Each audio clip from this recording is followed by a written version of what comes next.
Brothers and sisters, we're glad to be here with you again in Tapvideo Studios. And today we have a very special guest, a brother I've known for probably 40 years. Yeah, at least. At least. Mm-hmm. And I want to tell you a little bit about him. His name is Brother LLaila Africa. Do you pronounce that Africa or? It's LLaila Africa. LLaila Africa. Yeah. Been in the health profession for over 40 years.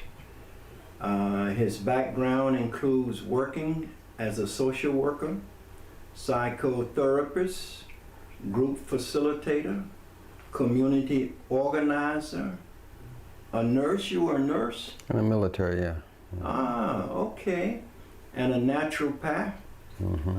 Dr. Africa has a doctorate in naturopathic medicine and is certified. He is a certified addictionologist. Yes. He's a certified acupuncturist and a massage therapist and a licensed traditional healer in Ghana, Togo, and Benin. Welcome, brother. Thank you for inviting me, Brother Clemson Brown. Appreciate it. Now, for some reason, we always talk about melanin, and for some reason, I got maybe 10, 20,000 tapes here, and I'm always misplacing them. Yeah. And I would like to be up to date anyway. So let's start out talking about melanin. What is melanin, and why is it so important to the human family, and in particular to black people as we move forward to liberate ourselves in the 20th century? Melanin is a chemical, a biochemical, meaning it's a living thing. And it's how we classify the races, by how much melanin they make inside their body, not the melanin on your skin. It's how much you make inside your body. And we make the most melanin. Melanin is in your muscles, it's in your bones, it's in your nervous system and your digestive system.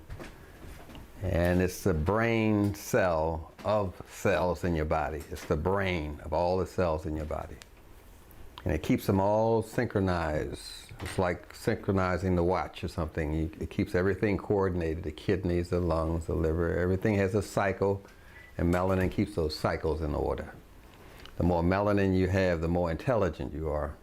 The more melanin you have, the more psychic you are. The more melanin you have, the more human you are. That's how we classify human beings, by how much melanin they have. And black people are classified the highest on the scale of human beings. We are number 6 and the Europeans are number 1. They have the least amount. We have the most amount. So that makes us more in tune with nature, in tune with God, if you were. And it's very important. So the way a drug works is by destroying melanin, speeding it up, or slowing it down. A drug that does not work on melanin is not a drug at all. That's the way drugs are made. And nonetheless, because of the melanin, that makes black people rather unique. We're more creative, we're more scientific, we're more human. And drugs destroy it, basically. Be the drug crack cocaine, or the oil drugs called nicotine, or cannabinol, marijuana. Those are drugs. We just don't know what drugs are because we've been miseducated. As Carter G. Woodson said it, we are totally miseducated in science, biology, chemistry, social science, history. We are miseducated, and that's very unfortunate. So we don't really know that much about ourselves or the world.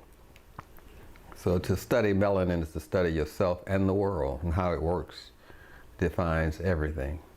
If a planet moves, a melanin crystal moves at the same time. Define this, to study melanin, to study the world. Can you get a little more specific? Essentially, your body is reflected in everything you do. The wheel comes from your body. All instruments come from your body, aside from the camera coming from your eyes and speakers coming from your ears and nuclear reactors coming from your liver. If you want a machine, you got to look at the human body. It is scientifically put together.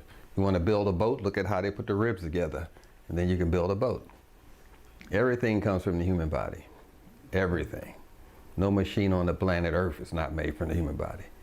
But we just don't see the human body when we look at a house or a church. Because you sitting in the church, and the center is called the naves, where you get the word navy from, where you get the word navel from. The church is built like the human body. If you don't understand yourself, you don't understand nature. We were in tune with nature, so a tree grows from the roots. Goes from the roots and it grows up, so we write from the bottom up. Makes sense to black people.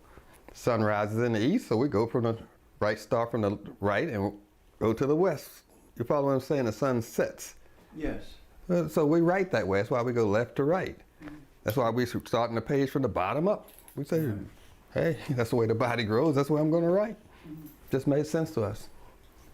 When it comes to melanin and the hair as an antenna, where I'm trying to go with this is that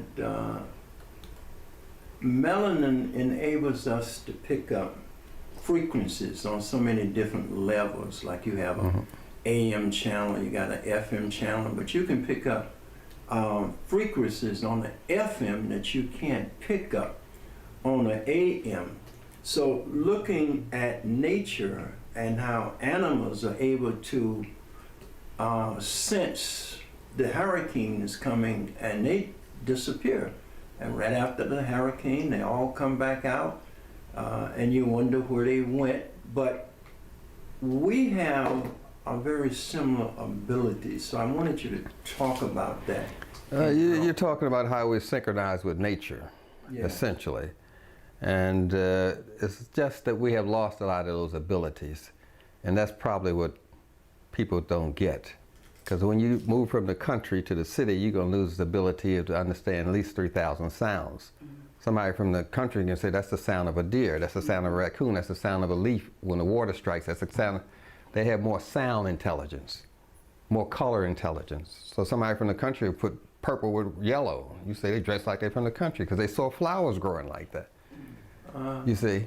So we were more in tune with that, but we lost our color intelligence, smell intelligence, touch intelligence when we moved in the city.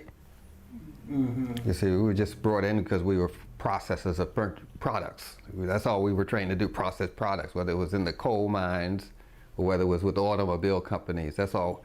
So the other skills they didn't need, so you don't need that stuff.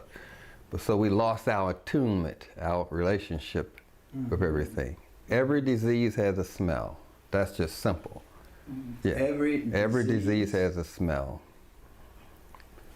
People with diabetes, their urine's going to smell sweet. They have a smell.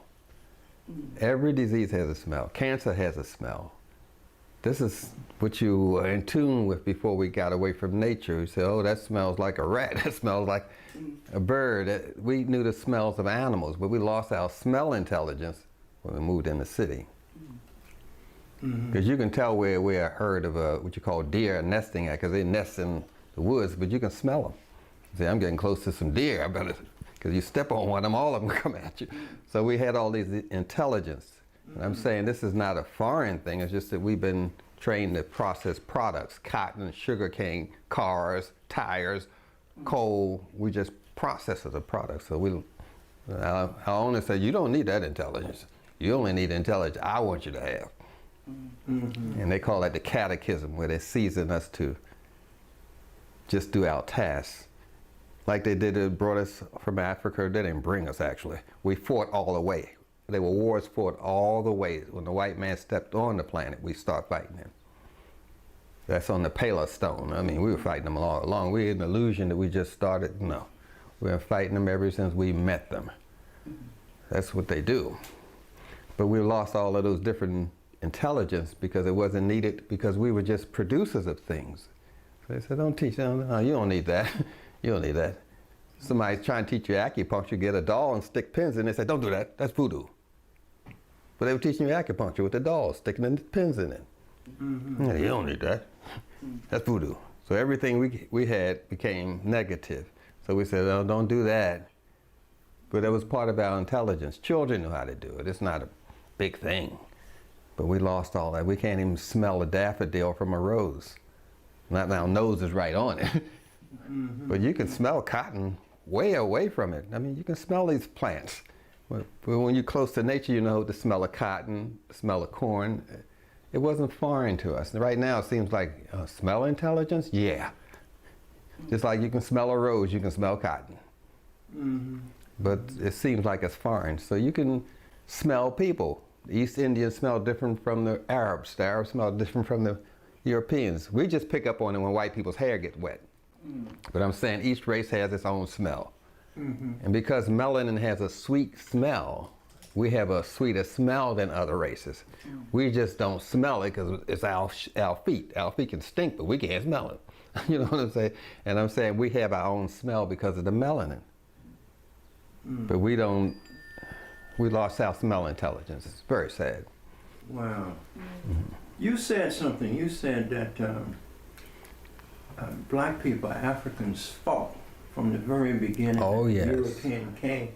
But most people think that we were enslaved because we sold ourselves into slavery. How do you answer that? And I don't answer stupidity too well.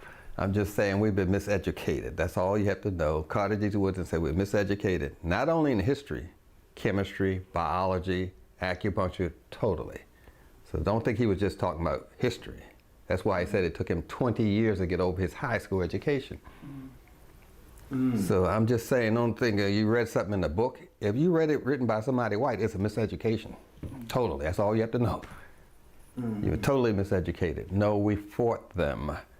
When we first saw them, a lot of African people started crying. Because white people's skin is pink and our skin is only pink when it gets scraped. You see the pink underneath there? So a whole group of black people started crying when they saw white people say, what did they do so wrong that God didn't give them any skin?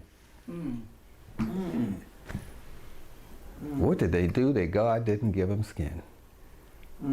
So it was a whole nother thing because we confuse Europeans with Greeks. The Greeks are not the same as Europeans. That's true. So the Greeks built a wall to keep the Europeans out. So we study Greek history trying to understand white people. So in education, you got to study Greek history to understand Greeks and white history to understand cave people. They came from the caves. So we don't know cave civilization, cave rituals. They brick up the walls in England. You can't even go in the caves in Nottingham. They bricked up. You go in there, they'll lock you up. So we have no access to their history. Right. But they go to our graveyards and Chinese over in Egypt, you know what I'm saying. They're in there. They study us to market to us, to control us. But we don't study them, so how can you fight an enemy if you're blindfold? Right, and you don't know the enemy and how the enemy methodically does things. So yeah, because we give them too much credit. They are not methodical. They are not that intelligent. They are not whatsoever. We give them too much credit. If they got something, they stole it. Ice cream, they stole. Shoemaking machine, bags, they stole. Mailboxes, they stole. Delivery system, they stole. If they got something, they stole it. That's for sure.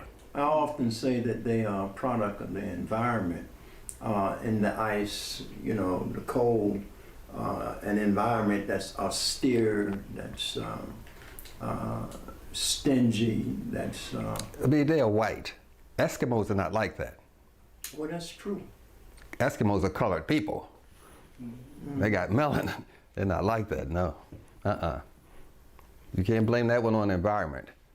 Okay, I always saw it as an environmental, that they became the product of their environment. No, Eskimos are not like that, I'm telling you. They're loving people, they share, and they're not, no. Well, how do you account for their character and their socioeconomic destruction of everything? Well, first of all, we have to understand that they don't know that much about the human body. Everything they have is a belief. The theory of evolution is a belief. A theory is a belief. the theory of evolution. They're clear, they write in their books, this is my belief. They have a belief about the brain, the Oedipus complex. That's a story, that's a belief. They function under belief science and belief history. So we got to get past that belief. They have an emotional problem, and we think it's intellectual. How do I get them enough knowledge so they'll change their behavior? No, that's not going to change their behavior. They have emotional problems, and only emotions change emotions. Then how do we deal with them? I'm not trying to rescue them. No. I'm just saying, I'm not trying. We deal with we them study for our like own survival. we study cave history. Then we know where they come from, how they act.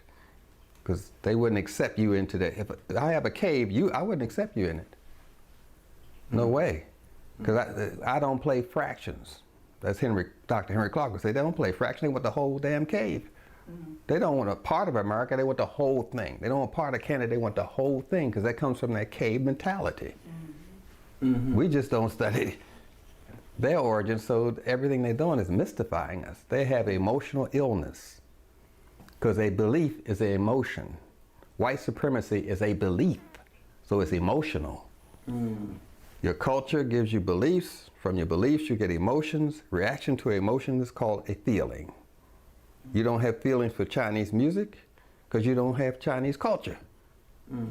You follow what I'm saying? They have an emotional problem. We think it's a mental problem. We'll make some laws and they'll follow this and this is correct. No, they have an emotional problem, and you can only treat emotions with emotions. You can intellectualize all you want to your wife about how this and that. She don't love your thoughts, she loves your emotions. Only emotions communicate to each other. You see?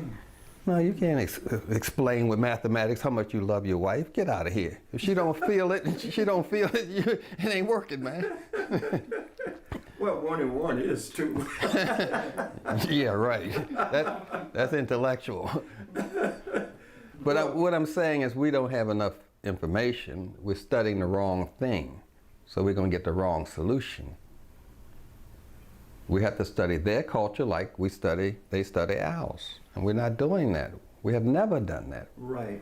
We've never studied cave civilization. It's in my book, Nutritional Destruction of Black People. I wrote the whole history of their cave civilization.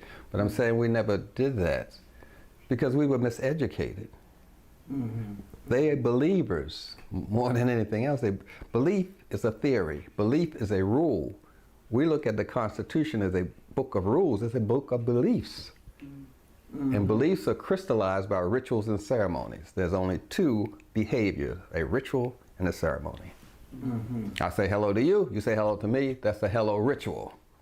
Now if we add music to it and dancing, there's a hello ceremony. You see?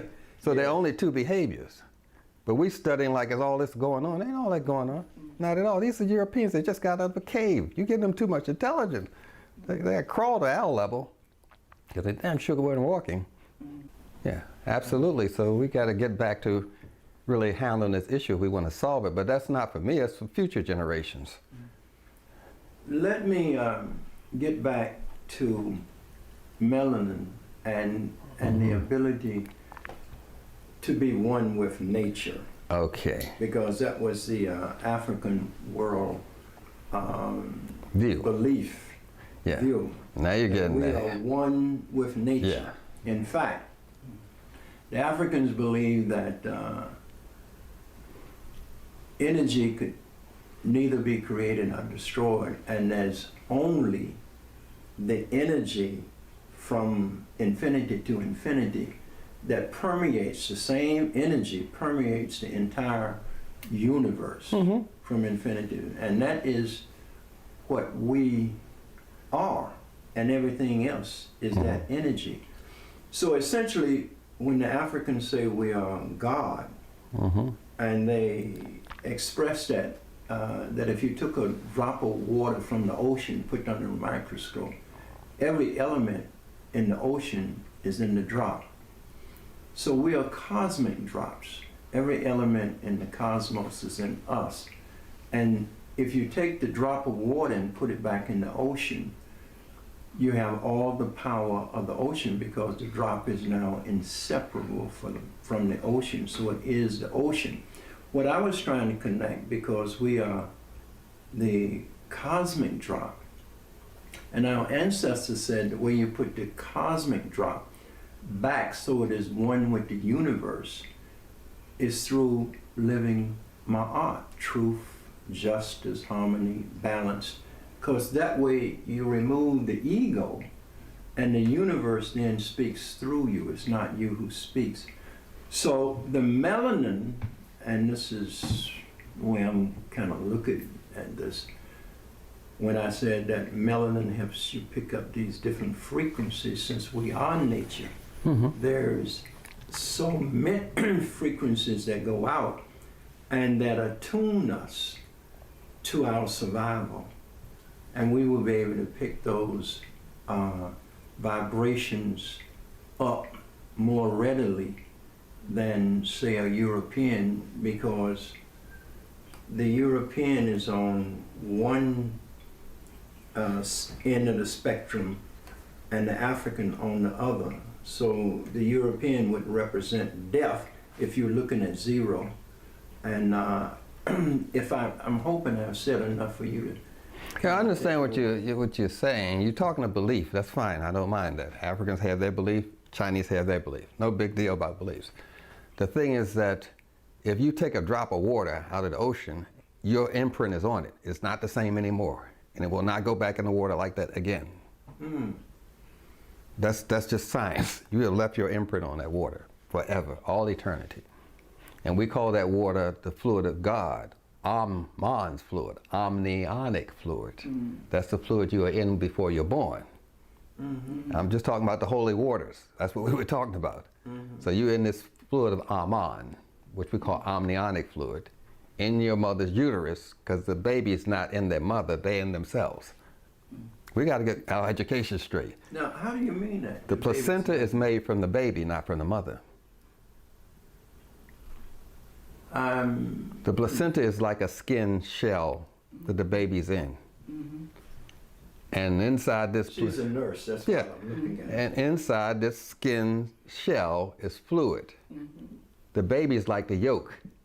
I'm trying to explain to you. And the fluid is like the whites of the egg. And the placenta is the shell. That's what I'm trying to say. Okay. And you are inside this shell made from you, not from the mother.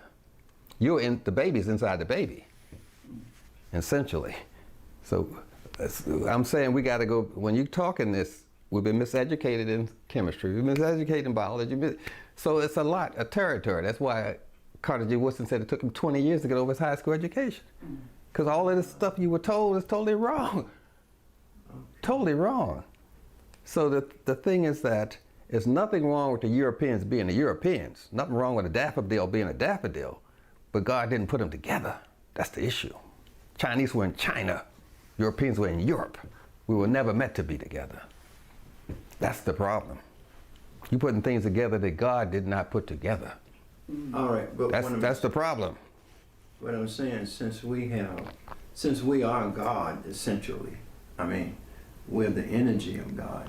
I mean, I see you frowning. Because you're looking at the world through your lens, and I'm saying that's not the lens. That is not, that's just your glasses. That's your prescription. The other prescriptions, no problem. I said that's a belief. I understand that. But other people are looking at this world totally different. Bees don't see the world that we see. Certain colors they don't see. They see a total different world. Dogs see a total different world from you. Europeans see a total different world from you. Their eyes are close together. I can see my hand out of the corner of my eyes. Asians are here. White people are here. Their field of vision is narrow. So if you walk over here and walk by them, they won't see you. You stand there and say, they walk right by me, didn't see you. Because you were outside their field of vision. They see a whole different world from you. The arch of their nose is up high, so the world is always divided to them. You see what I'm saying? They see differently. Flowers that see different from bees, bees see different from elephants. We all see a different world. This universal thing you're talking about is not that. It is not that. We see a different world, and the Europeans can never see our world. We have a wider field of vision. You start driving in traffic with these people, you say, what's he driving around like that? They almost hit me. What's wrong with these Asians? because they have a narrow field of vision. They didn't see you. They didn't see you. That's what the problem is. It's no universal thing here. That's our problem. We see a bigger world than they do. We smell differently from they do. Melanin helps you smell. Melanin makes you taste food differently from Europeans. A black person combines food differently from white people, even if they're using the same recipe, because we taste differently from them. We smell differently from them. We see differently from them. We touch differently from them. That's for us. But don't try to put that on the Europeans. Don't ask a dog to be a rat. Forget that one. Okay, well, my concern always is how do we survive in the state that we're in, where we are not really in control? It's not going to happen at all until you get away from the Europeans. That's what I'm saying. You weren't meant to be with them. Stop fighting nature. Get the hell away from them. That's the only way it's going to happen. You're fighting nature. You're fighting nature. How can we survive with these people? The tigers don't ask how can they survive with the deer. The deer get the hell away from them. It's not a question in nature. Nature doesn't question itself. Is it, I'm bees, I'm staying in my beehive. They don't say, oh, let's go over here with the rats. Please, no animals, no flowers, nothing is doing this. Nothing. But we come along, we African people, how can I get along? No. You're putting things together that God hasn't even put together. Wow. That's what I'm saying. Milk doesn't go with Wheaties. It's not one titty full of Wheaties and one titty full of milk. It doesn't go together. Nature didn't put it together. God didn't put it together. Why are you putting wheat with milk? What you doing? You're going against God, so you pay for it. When you go against God, you pay for it. That's why we have these problems. We're putting things together that don't go together. Well, I'm going to diverge a little bit. Diverge. I don't mind swimming all kind of seas. I don't mind. Can all diseases be reversed? Dis-ease. I'm not at ease with this conversation, so I'm dis-ease with this conversation. All you're talking about is, am I at ease? Are you at ease when you're sick? No, you're dis-ease. That's all you're saying. So can you say, can I get you in a relaxed state? I say, yeah, get you the hell out of the stress. I reverse your disease. You're no longer dis-ease, you're at ease now. That's what you're asking me. But we've been taught that a disease is, what are you talking about? You're either at ease or you're dis-ease. I had a heart attack about 2 months ago. February. Spent a couple of weeks in the hospital. Been trying to recuperate and establish get back again my strength and so forth, which is why I asked you that question.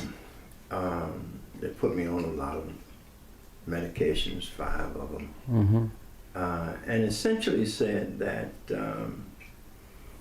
the state that I am in is pretty much the best that I can look forward to.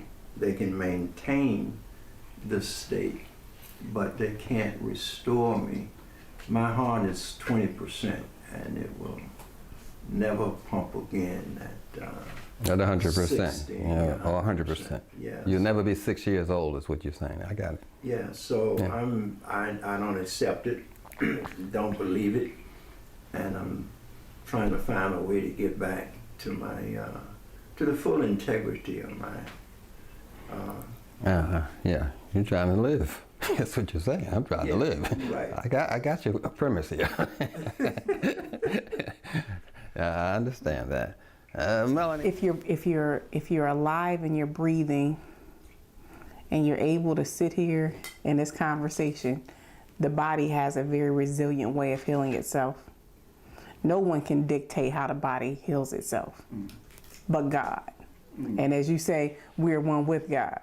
So if you change your eating habits, if you take the herbs from the earth to help your heart, you understand? You just take the stress levels completely out of your life as much as you can get better. I have had a mother who had a stroke and an aneurysm, and they told her she wasn't going to live. And I sat in the hospital, and they allowed me to take raw herbs. And is it called the pedestal and staples? The mortar and pestle. And I pulverized her herbs in front of them, and I put it in her feeding tube, and she came back 7 days later, where she was unconscious. They said that she only had a couple days to live, and she's still with me today, 21 years later. Wow. You can get better. You dictate, and God dictates your recovery. You understand that? So to me, this is a conversation that you have with yourself, and say, I'm not going to go until it's time for me to go. And I'm going to do all the things to assist my body in getting well. And there are herbs out there. Dr. Africa, he deals with them on a daily basis. There are herbs out there that can help you. You're a miracle. You're sitting here, right? I mean, most people don't come back from them. So obviously, you have a curative factor within you. You're exemplifying it right now. So who is anybody to tell you this is as good as it's gonna get? You can only say that if you made it. You didn't make it. They didn't make it. So you can get better. Yeah. I've seen it. No, I still see it. My mother is still alive one. They can't believe it. They said she had diabetes, and then her A1C went to normal through herbs. And it was proven because they took a test. So the test proved her numbers were high, and then a couple months later, her numbers went low. So that's objective measurement in which they believe. They believe numbers. Yeah. So you can do it. Absolutely. You're still running around the world, as you know, and I got a lot more work to do. Yes, you do. You're in everybody's business.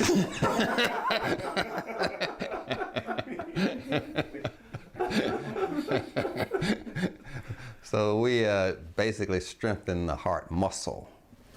We use hawthorn berries to do that, to strengthen the heart muscle itself.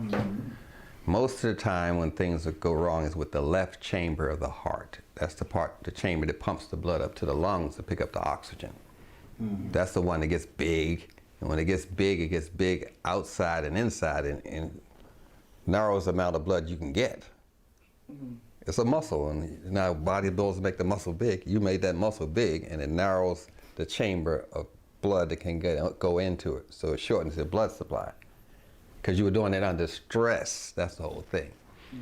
Now the heart pumps the blood, but it doesn't pump the blood all the way down to the feet. That's a whole myth that we believe in. It only pumps it maybe around a foot away from itself, and then the rest of it is carried by muscles. So we're looking at the muscles activity. So people have rheumatism of those muscles. Anything that goes with the big muscles go with the small muscles. Usually what you put in your mouth is the factor, because slaves didn't die of heart attacks. That's true. So what were they doing? They were eating over 30 different wild herbs. People say they're eating a soul food diet, but they're not eating the herbs. They went with that diet. Maple leaves, you follow me? Slippery elm bark. You may have heard of these things. Yes. Yeah, dandelion salads, poke salad. They were eating a tremendous amount of wild herbs. To go with that diet, they say, I'm under stress, I better get this mucus out of my heart. Poke, we use for that. So they were taking herbs to eat with this diet, if you want to call it that. So they were always doing a self-defense thing against the food. But we're just eating the food, but not doing the self-defense thing that our ancestors were doing with the herbs. I don't want to get too complicated. No, explain. I mean, run it. Yeah. So what we're talking about is the heart and how it became stressed. Because we know that the body is not stupid. The heart is not going to attack itself. That alone is dumb. Attack itself and kill itself? No. Heart says, no, you attacked me. I didn't attack you. You didn't have a heart attack. You attacked your heart. And the attack was you weren't taking these herbs in a preventive state like your ancestors was doing. They were picking sugar cane and cotton and all that. We just thought they were stupid, you know, oh, this old people. But we know that so many worms come with ham, and we know cloves kill worms. So they put the honey on the ham, and the worms come up to eat the honey, and the cloves kill them. That's why they had those little things on the maps look like on ham, and they put the honey on it and put the cloves in it to kill the worms. They were doing a lot of preventive stuff that we are not doing. We just thought, oh, that's just some silliness. No, no, they know there's a lot of worms in this pork, put some cloves there, and the cloves will kill them. So I'm just saying all those preventive things that our ancestors were doing to go along with a devastating diet, we're not doing. And so now we just got to go Sankofa, go back and retrieve this stuff that they were doing. I'm just trying to say that many things we were doing. So they know that the liver's going to take away the stress on the heart, because the liver's going to break down fats from fried foods, baked foods. So they said, let me take something for my liver. Dandelion. You heard of dandelion salad and poke salad? Yeah. Oh, yeah. I'm just saying they were doing No, that's what we did when we was on the phone. Yes, that's what I'm saying. They were doing preventive things to compensate for this heck of a diet that these Europeans were shoving at us. That we don't do. We just do the soul food, but what about the herbs that went with that?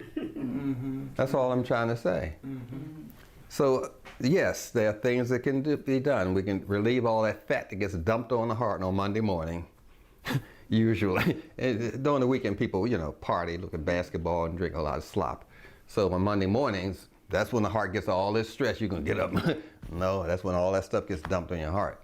Usually the heart attacks usually occur between 3 and 4 o'clock in the morning in the hospitals, because that's when your body's at its lowest and can put up the least amount of fight against the crap. You understand? So that's usually when the heart attacks occur. So we do the hawthorn berries to strengthen the heart. We don't use rat poisoning, which you call Coumadin, which thins the blood. Because they're trying to say the heart needs help and it needs hit quick. So they say, well, the only way to get it quick is to make the blood thin. So if they give you blood thin, they call rat poison, which they call Coumadin. And the body rushes to get rid of it and thins the blood. So that takes the stress off the heart. Because thick blood takes a lot of muscle to move. So if we thin the blood, it's less stress on the heart. And we use what people call curry powder, turmeric. I don't know if you... Yeah, turmeric. I'm saying those are blood thinners. Yeah, I take turmeric. I'm saying that's what our ancestors were doing, turmeric, which they call curry powder, ginger root, blood thinners, horseradish, blood thinners. They were taking a heck of a lot of things as preventive. But we're not doing all that stuff, so you got to do the blood thinners. That's ginger root, horseradish, black radish, red radish. I'm trying to name things that people can get without going through a whole lot of changes. And we do know fruits thin the blood. All fruits, cucumbers, it doesn't matter. If it's a fruit, it's going to thin the blood. They didn't put cucumbers in the salad because of decoration. They were fighting against that crack. I mean, they were fighting against the white dye that was given to them. So they put the cucumbers in the salad. They were doing a lot of things. We just, say those are the old people. They do that. It's like my grandmother. She'd say, I'm doing something bad. She said, go get me the switch so I can switch your bad behavior to good behavior. They didn't say, get a stick. They said, go get me the switch. Like, I'm going to switch this behavior. And we just say, oh, old people say that. No, they meant something. They're going to switch your bad behavior to good behavior. Get me the switch. No, I know about it. Yeah, because that's what you got. You got to switch. You got to switch from your heart. So I'm going to switch your bad behavior to good behavior. You can tell us some other things he can do, Dr. Africa has his own product line where he has developed, I'm going to say around 27 formulas, and you can get them in powder form and you can get them in capsule form. And so he has it for the heart, he has it for diabetes, he has it for high blood pressure, thyroid, all the things that plague our Black community. So if you want to do that, you can also go that route where it's already mixed. All you have to do is just take it, which that's the hardest part, is patient compliance. Now, tell everybody how to hook up with your product line. You can go on our website, and it's LLaIlaAfrica.com. So that's LLAILA, A F as in freedom, RIKA.com. His name, LLaIlaAfrica.com. And he has an assortment of his products, and he has his books there, and he also has some of his audios and videos if you want to be educated. Or you can go to YouTube. Because I got a lot of good stuff on YouTube. I know. I'm glad to see you there now. That's really refreshing. Let me, while you're there. Now, Viola has another problem. Hers is lung sarcoidosis. I have COPD. And Chronic obstructive pulmonary disease. Yes. It's the usual black things. Yes. That's true. Yeah, it's just a scratch record talking to black people. To me, nothing personal. You know. Everywhere I go, this is what goes on. Because we're under the same oppression, as they say, the black experience. Right. So what we're trying to do is say that the lungs are stressed. Now we know that oil goes to the lungs. So when people smoke, the smoke is carrying the oils, which they call nicotine. The smoke is carrying the cannabinol, and all that goes to the lungs and clogs them up. Well, we know that. We know that things that pull the moisture out of tissue pulls the moisture out of lungs. So you can't eat salt, because salt is going to pull the moisture out of the tissue of the lungs, pull the moisture.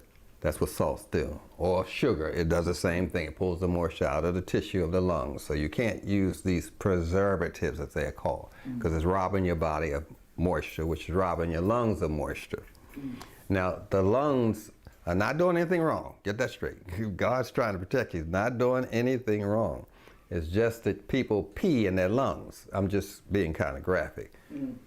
The body carries waste out that it can't get out the body through peeing, and a bowel movement says, well, I can only pee through the lungs. That's snot. That's the body carrying waste out through snot.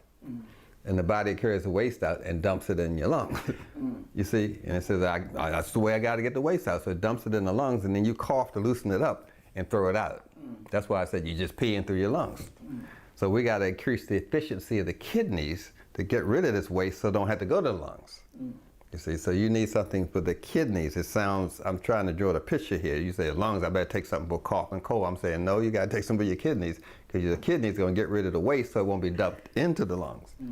So it sounds like I'm going around the bend, but I'm really not. So you have to get away from the salt, because if you crave salt, you got to crave sugar. If you crave sugar, you got to crave salt. That's why they have salt and sugar in every candy bar. You can't have one without the other. So if you crave sugar, you want some salt. You want some salt, you crave sugar. So you got to get off of those two, because that's going to pull moisture out of the tissues of your lungs.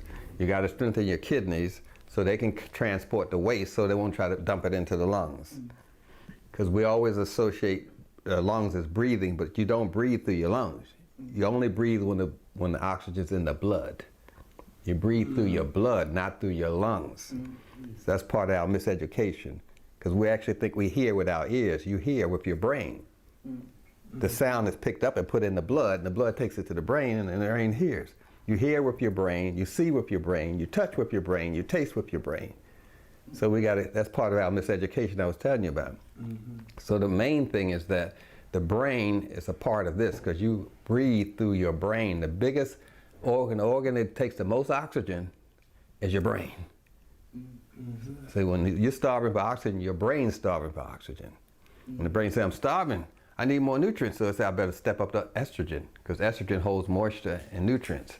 So it's going to throw your hormone level off. You see, so I know I got to balance your hormone level, because that's been thrown off. It's just basic kind of science. Anything that's different has a different pH, as they call it. P is potential, H is hydrogen. What is hydrogen's potential? To be acid or alkaline. So anything that's different has a different pH, has a different vitamin and mineral, protein, and hormone ratio. So I had to balance that ratio, because you're suffering with the wrong ratio, because the body says, I'm in a crisis. If I'm in a crisis, I'm going to go dire stress. Not only explain dire stress, you do much better with it than I do. I get involved with things.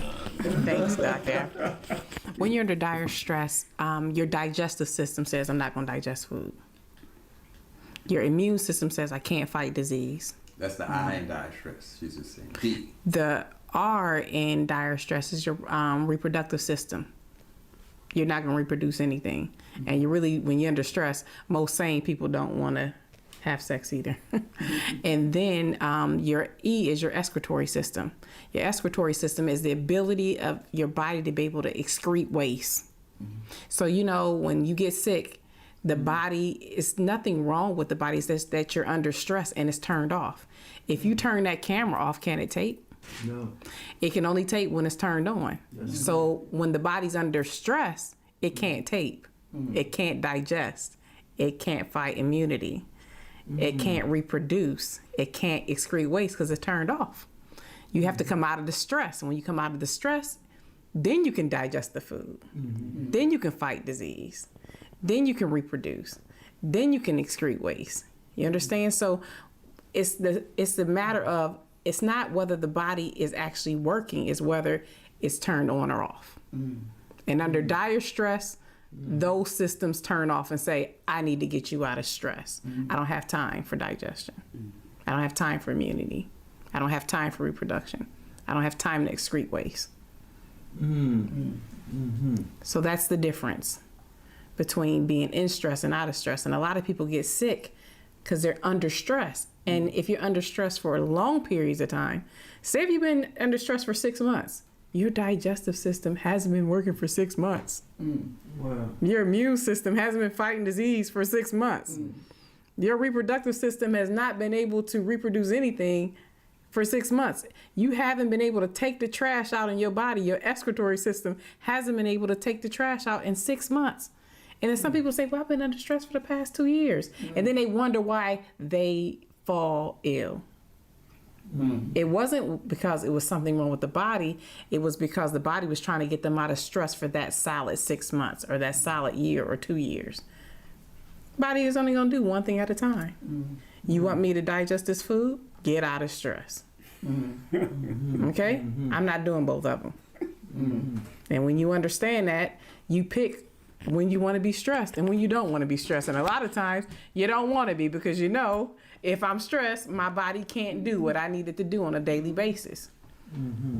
So we just violate ourselves and then we decide that it's the body that did something wrong with us when the body is simply just trying to switch to another program to heal us. Can't do two things at once. That's our whole people. That's our culture. That's our right now. And if you keep us under stress. Under stress. That's right. And then you say, how can we help each other? Okay, so how can I give you a sane answer if I'm under stress? How can I make a sane decision if I'm under stress? Their job is to keep you under stress. So you're saying, well, what do? Well, the most logical thing is to come out of stress, but how do you do it? You separate yourselves and you reconstitute yourself. Who has time for that when they're trying to be like the oppressor? When you're chasing a carrot, you can't chase the carrot and be free too. Wow. Can't do it. That is so true. Thank you. There you go, Doctor. Stress is a factor, and it's not just stress. You got many ways to turn on stress. Somebody going to call you the N-word. That's stressful. So now you went into dire stress again. You follow what I'm saying? There's many ways. You listen to a sound that's over 90 decibels. That's a stress. That turns on dire stress. Somebody cuts in front of you while you're driving. That's a dire stress. You cuss somebody out. That's a dire stress. So you keep turning on the stress, and eventually the digestive system gets weak, gastric reflux reaction. The immunity system gets weak. Chunga, you follow me? Virus, which you call AIDS, all of that's because your immune system is crashed. Then your reproductive system gets weak. Fibroid tumors, prostate disease. Then your excretory system gets weak, kidney dialysis. You follow me? So we're turning it on with all these things, but we just think it was just, only reason why I got stressed because, I got fired. No, you got stressed when you were dreaming about being fired, because Negroes dream about being fired. You know, they're always preparing for some war that never takes place. You know, because most of the time people's imagination gets them in problems. I had an imaginary conversation with Clemson Brown, you know, and then when I meet him, he start talking. I said, "That's not what you said in my imagination." You know? Now that stressed me. Because we do all of these things. We have these pretend conversations with people. I said this, you're going to say this. I said this, you know, and it doesn't happen. Yeah. And that stresses us. Yeah. So we're not looking at all these different routes to stress. We just think it's one road. I'm saying, no, it's many roads to that. You just drank some alcohol. That stress your system. You just drank a Coke. And Coca-Cola is phosphates, and phosphates are known as phosphoric acid, and phosphoric acid is lye. You just drank some lye. That's why it burnt your throat. That stressed you. We're not looking at that. We say, oh, it's a Coke. I want a real Coke when I'm strong. You want some lye? You want to drink some lye? That's what phosphoric acid is. It's a lye. And people go to the store and buy a lye. That stresses the whole system. So it weakens the digestive, weakens the immunity. And they're not viewing that Coke is stressing their system. You see, they're just viewing I didn't get the latest iPad. You follow me? Yeah, absolutely. Yeah. So the thing is that we are miseducated in science, miseducated in history. All of this is just too much for you. You can't beat a village. Everybody has to do their job the blackest they can. Now, African-centered as the word is today, as they can. Because we need everybody to get out of this thing. Historians can't do that. We had the preacher run for a while, Jesse Jackson, is that Jesse Jackson? I'm trying to think of all of them. Al Sharp, you know what I'm saying. Martin Luther King, Malcolm X, they were all preachers. We tried the preacher thing. So we gotta let that one go. We tried the entertainers thing, because entertainers used to rule us. You know, we go to entertainers. Muhammad Ali was entertainer. Went to all these entertainers that saw, you remember Sammy Davis Jr., Harry Belafonte, they are entertainers. Entertainers haven't got us out of this. Preachers haven't gotten us out of this. We need to find another way. You just can't play a basketball game with one play. You follow what I'm saying? We're using the same play over and over again. I'm saying, no. We got to get another play here. And the play is to be holistic again, to be holy. Which is what we're talking about, whole, with one, with God, with the universe. That's the only play. You got to be whole person to fight a whole disease. You got to be holy. And that's what we were talking about, the cosmicness and all of that. That meant to be whole. And that's what the body plays. It's a simple thing to visualize, but the body doesn't know anything about a damn raisin. The body only knows grapes. It only knows what God made. So if you eat a raisin, the body says, I don't know this, so I'm going to put the water back into this raisin, turn it into a grape first, and then I'll digest it. We call it rehydration in science. You ate a wheat berry with no water in it. You call it bleach white flour. That's a berry. Berries have water. So you ate the berry, the bleach white flour, the body said, well, I only know wheat berry, so I'm going to put the water back in this, and so it robs it out of your bones, your nerves, your muscles. To rehydrate it. That's the problem. Okay. So the reason why we do that is because we're on a military diet, because the Europeans are military. They're always fighting. They're fighting today somewhere. You know, and all the targets are black. Yes. We only practice on black targets in all militaries. So it's a reflex reaction to kill a nigger. I mean, kill someone who's black. Because we practice on these targets in the military. So it's a reflex. You follow what I'm saying? Yeah, absolutely. So our reflex is to be whole, be holy, to be one with God. That's our thing. Get with that, and then you talking revolution. Because back in the 60s, when we were more black than we are now, to me, that's another subject, the guy said, if you're not ready to turn around and kill your mother, don't get in this revolution. Don't even get in it. Because sometimes your enemy is your family. That's true. So sometimes you just got a clean house. You say, well, I guess I'll get rid of King Simon, you know, something like that. You know what I mean? Nothing personal, bro. Put that out there. Got to go. They would do it. I stay neutral and focused. Stay neutral and focused. And I train every day, just in case you do want to come. Dr. Yes, sir. I'm just going to ask you one more question. I'm sensitive to the time, but I did want to deal with Henrietta Lacks and the immortal cells that she has, and I wanted to know what your insight. I have a theory that I'd like to throw out, and then I'd like you to give me some commentary. Okay. Because they've found What you other find? black folks with those same cells in Africa. So, can you speak on it? We're talking about HeLa cells, H-E-L-A, named after Henrietta Lacks, a black lady from Baltimore. They took her cancer cells, I think it was in 1950 or so. And we keep them alive by feeding them sugar and growth hormones. That's not a big deal to keep cells alive. We do that. We call them stem cells. Right. And we keep them alive. That is not a big deal. But we're trying to corner the market because everything is a fashion. Sometimes the dress is up high, sometimes down low, but it's always the same dress. You know what I'm saying? It's a fashion. The disease industry is a fashion industry. The car industry is a fashion industry, whatever the fashion is. So don't think of it as foreign. Henry, that's a fashion.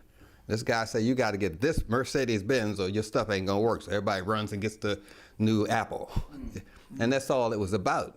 It's not all that deep and heavy. This guy knew how to market his stuff. So we keep cells alive. That's not a big thing. But he said, no, you need this black cell. You can make it here. Because you know, niggas had the best milk, because that's why black mammies were popular. The milk from black women. Then you need a mammy. Yeah, you know, that's the best milk. And if he and I suck on the same breast, then we bosom buddies. You follow what I'm saying? I'm following. Yeah. So I'm just saying, don't get confused. This is a fashion. This guy cornered the market and said, no, you need those Negro cells. Not Marilyn Monroe. You need Henry Lacks. That's just jive. So nonetheless, the thing is that it's based on a theory, which is a belief. In European medicine, the belief is if I make you sick, I can make you better. So to get rid of flu, I give you the flu. Call it a vaccination. If I get rid of measles, I give you the measles. So anyone that's had a flu shot is contagious for 2 months after that. And they send them to school. Kids walking around with flu in them. The active flu virus, they put it in them. Yes, that's Because the Europeans believe in order to make you better, I have to make you sick. To drink alcohol makes you sick. We're taught if you drink alcohol, it makes you feel better. But to drink alcohol makes you sick. We only count drunk, but there are degrees of drunk. I got a high on, I'm feeling good. You're still drunk. I'm just saying it's our miseducation again. So what I'm saying is that these cells are used to prevent a person from having the disease. To stop you from having cancer, I give you cancer. And you stand around as an African person, you say, wait a minute, maybe you ought to give me an apple, a papaya, a mango. Hold on here.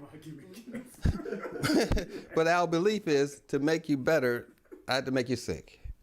And you're coming out of that whole belief of the Europeans.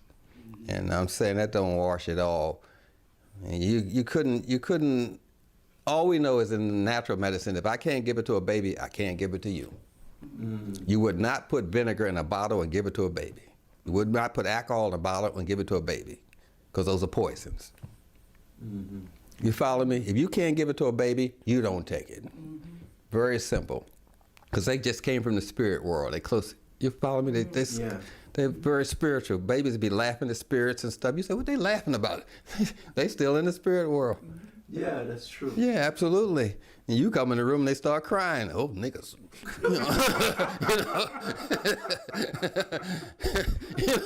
Nothing personal.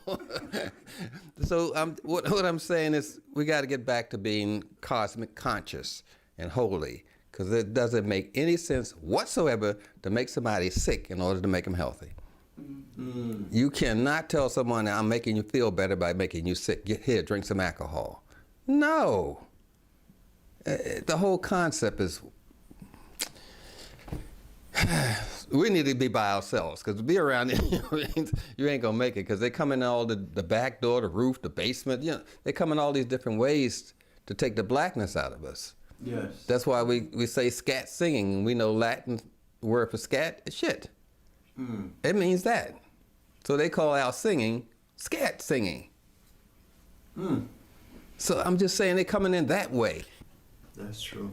It's obviously because we get so stressed around. We don't know we're going to get fired, laid off. I think that's what they say, laid off or laid. I don't know. Because you know they rape you wherever you go. You go to church, you get raped. Go to school, you get raped.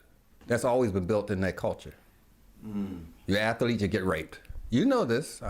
Go to Catholic church, you're going to get raped. Go to school, you're going to get raped. You know, that's built in, we call it rape. But in our culture, prostitution is a form of rape. So you're getting paid. That don't stop it from being rape. That's right. So I give you $1 and punch you in the mouth. I said, you can't say I punch you in the mouth, you got paid. No, you punched me in the mouth, nigga. No, you got paid. Yeah, please. I'm losing my voice, man. That's how it goes. We need an African timeout. You know, we need to take time to ourselves. You know how you give a child a timeout? We as African people need a timeout so that we can reconstitute ourselves. Whether or not that's going to happen. We're going to get time in. Yeah. You're right. You're right. Yeah. Greetings to the family. You know, of course, we have the great ones in the building. I call this rolling with the elders and the legends, because when you have Minister Clemson Brown and Dr. Africa and Dr. Melanie, oh my goodness, it's trouble. And you know, let me tell you something. Make sure you go to take his classes if you can, because he's not going to be here forever, just like none of us are going to be here. But we can keep on passing this information to generation, and then people keep on bringing it forth to our people as far as health is concerned, and the necessity. I sat in one of his classes just for a minute while at his house, and the intense amount of information, the depth of information that he gave, and he just had a bullet point. He was but each one he's breaking it down and then giving it to you from a medical standpoint, but also giving it to you from a basic standpoint. Because he says what he means what he says, and that's just what it is. And you just have to accept that. But we need that type of tough love sometimes. Sometimes we need that tough love. He says, I'm here laughing at what he said because it's tough. A lot of people, we love sugar, we got addicted, it's emotional. A lot of that stuff is emotional. We all have our little vices, but it's very important that you take this information, give it to your family. You know, he's written enough books. How many books he's got out there already? Yeah, and he got more. Believe me, he ain't finished. Yeah, and he got more. See, I don't even have to say nothing, but please, family, I implore all of you out there to do what you have to do to take care of yourself, take care of your family, and learn the basics from this. And go to his website, LLaIlaAfrica.com, and take his online classes. Learn, and buy the information and pass it down to your family. Pass it down. He's a griot, but he's also a writer. So you have to give that information on, like the ancestors done to us, pass this information down. I value Clemson because I've known Clemson for many years, Minister Clemson Brown, from watching him at Slave Theater and different places. So this archive that he has is a great archive that we must pay attention to. And Dr. Africa has his archive the way he presents it and do what he does. We need these people. We need to take the information and move on. But I thank y'all for allowing me to get on and talk my stuff. Some of our greatest researchers, historians, are people that I had the opportunity to travel with. Dr. Ben, Dr. Van Sertima, Dr. John Henry Clark, Tony Martin, Asa Hilliard, just about all of the names, many those who have done the great work. Even Al Sharpton and Reverend Daughtry, and you named them. I was the official documentarian for the movement. So every day I was recording. And these people are great in their own right. And they put their lives on the line for African people. I was blessed. And I said blessed because it was just a great journey to have been on that journey with so many of our warriors and record their words, their research, their action. And our people need that in order to understand who they are and where we come from as a people and what we have given to the world. It changes the way we perceive ourselves. And that is important in determining what you do and what you believe you can do. And if you believe you can do a thing, you can do it. But all of this great history that laid down the foundation for all human knowledge comes from our ancestors. But if you don't know that, you are like a man with $1 billion in the bank, but because you don't know you have it, you don't go to the bank and access it. But we have a $1 trillion history. We have trillions and trillions of dollars in our history. So let me cut you for a second. And I want to say something a little bit different. First thing I want to say is, you think before I say every black man should give you $50, before I say that's watching this video,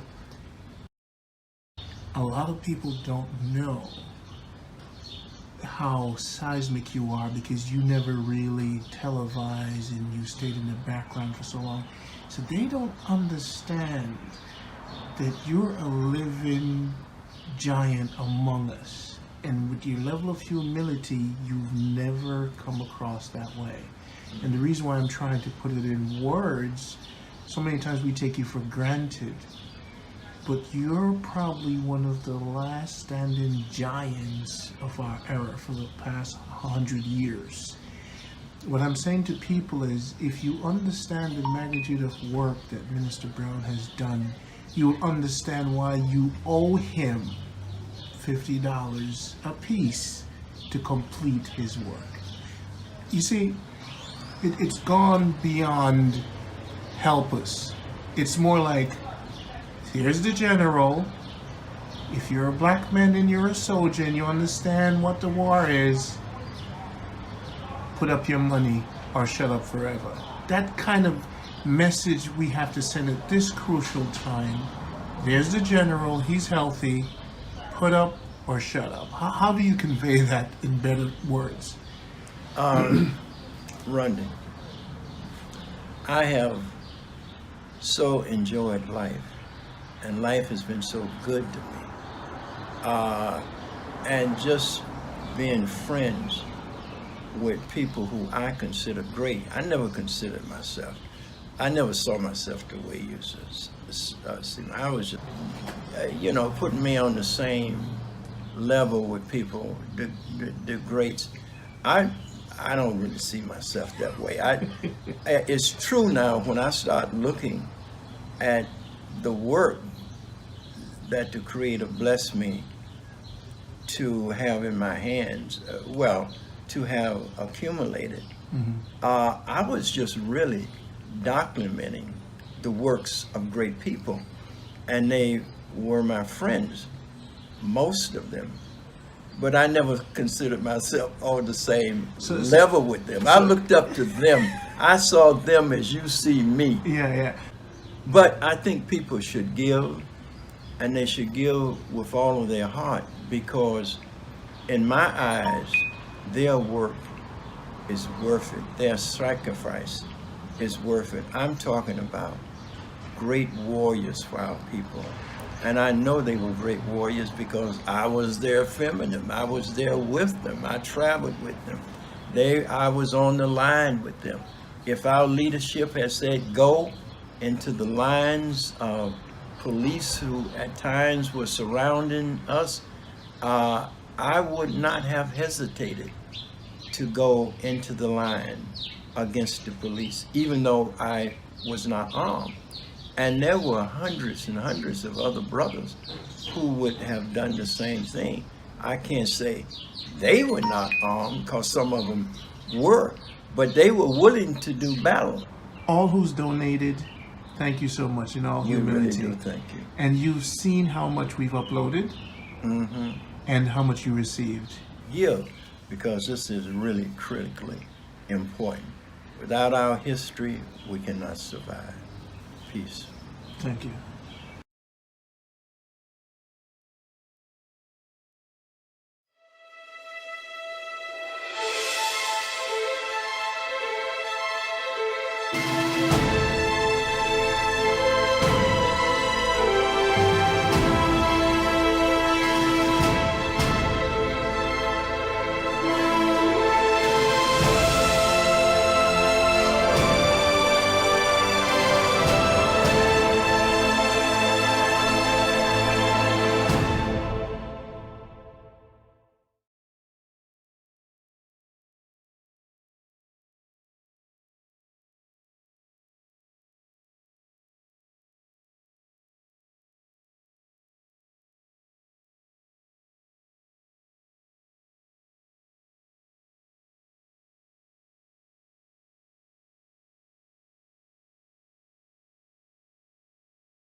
Am I doing all right?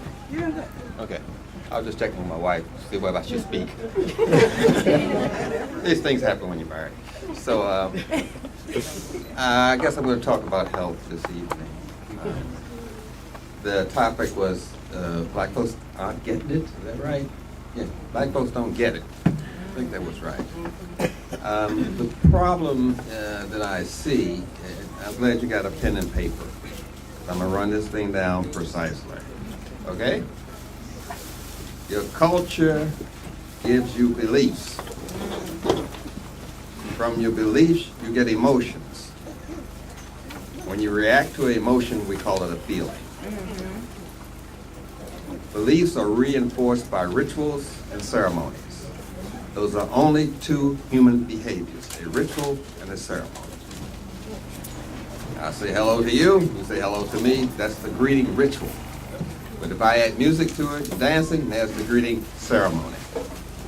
So your culture gives you beliefs. From your beliefs, you get emotional. And when you react to your emotions, we call it a feeling. Beliefs come from your culture. The Europeans, and I'm not calling them Greeks, I'm saying precisely that white people, if you want to use that term, have a belief system, and that's called science. The belief is called a theory. A theory is a belief. No scientist walks in a laboratory without his culture. There's no such thing as a cultureless scientist. There's no such thing as a healthy person that's cultureless. Culture defines health. They have, in my business, theories. The theory of evolution, which is not a fact, it's a belief. The theory of gravity, the theory of the speed of light. The incremental theory. We got so many beliefs, it's ridiculous. Then I worked in psychology, which I don't do anymore. If I find someone crazy, you're going to stay that way. I don't do that anymore. I worked in that business for 15 years based on the belief of Oedipus, which is a Greek fairy tale about some guy that got confused and killed his father and had sex with his mother and had some children. That's the basis of how you think.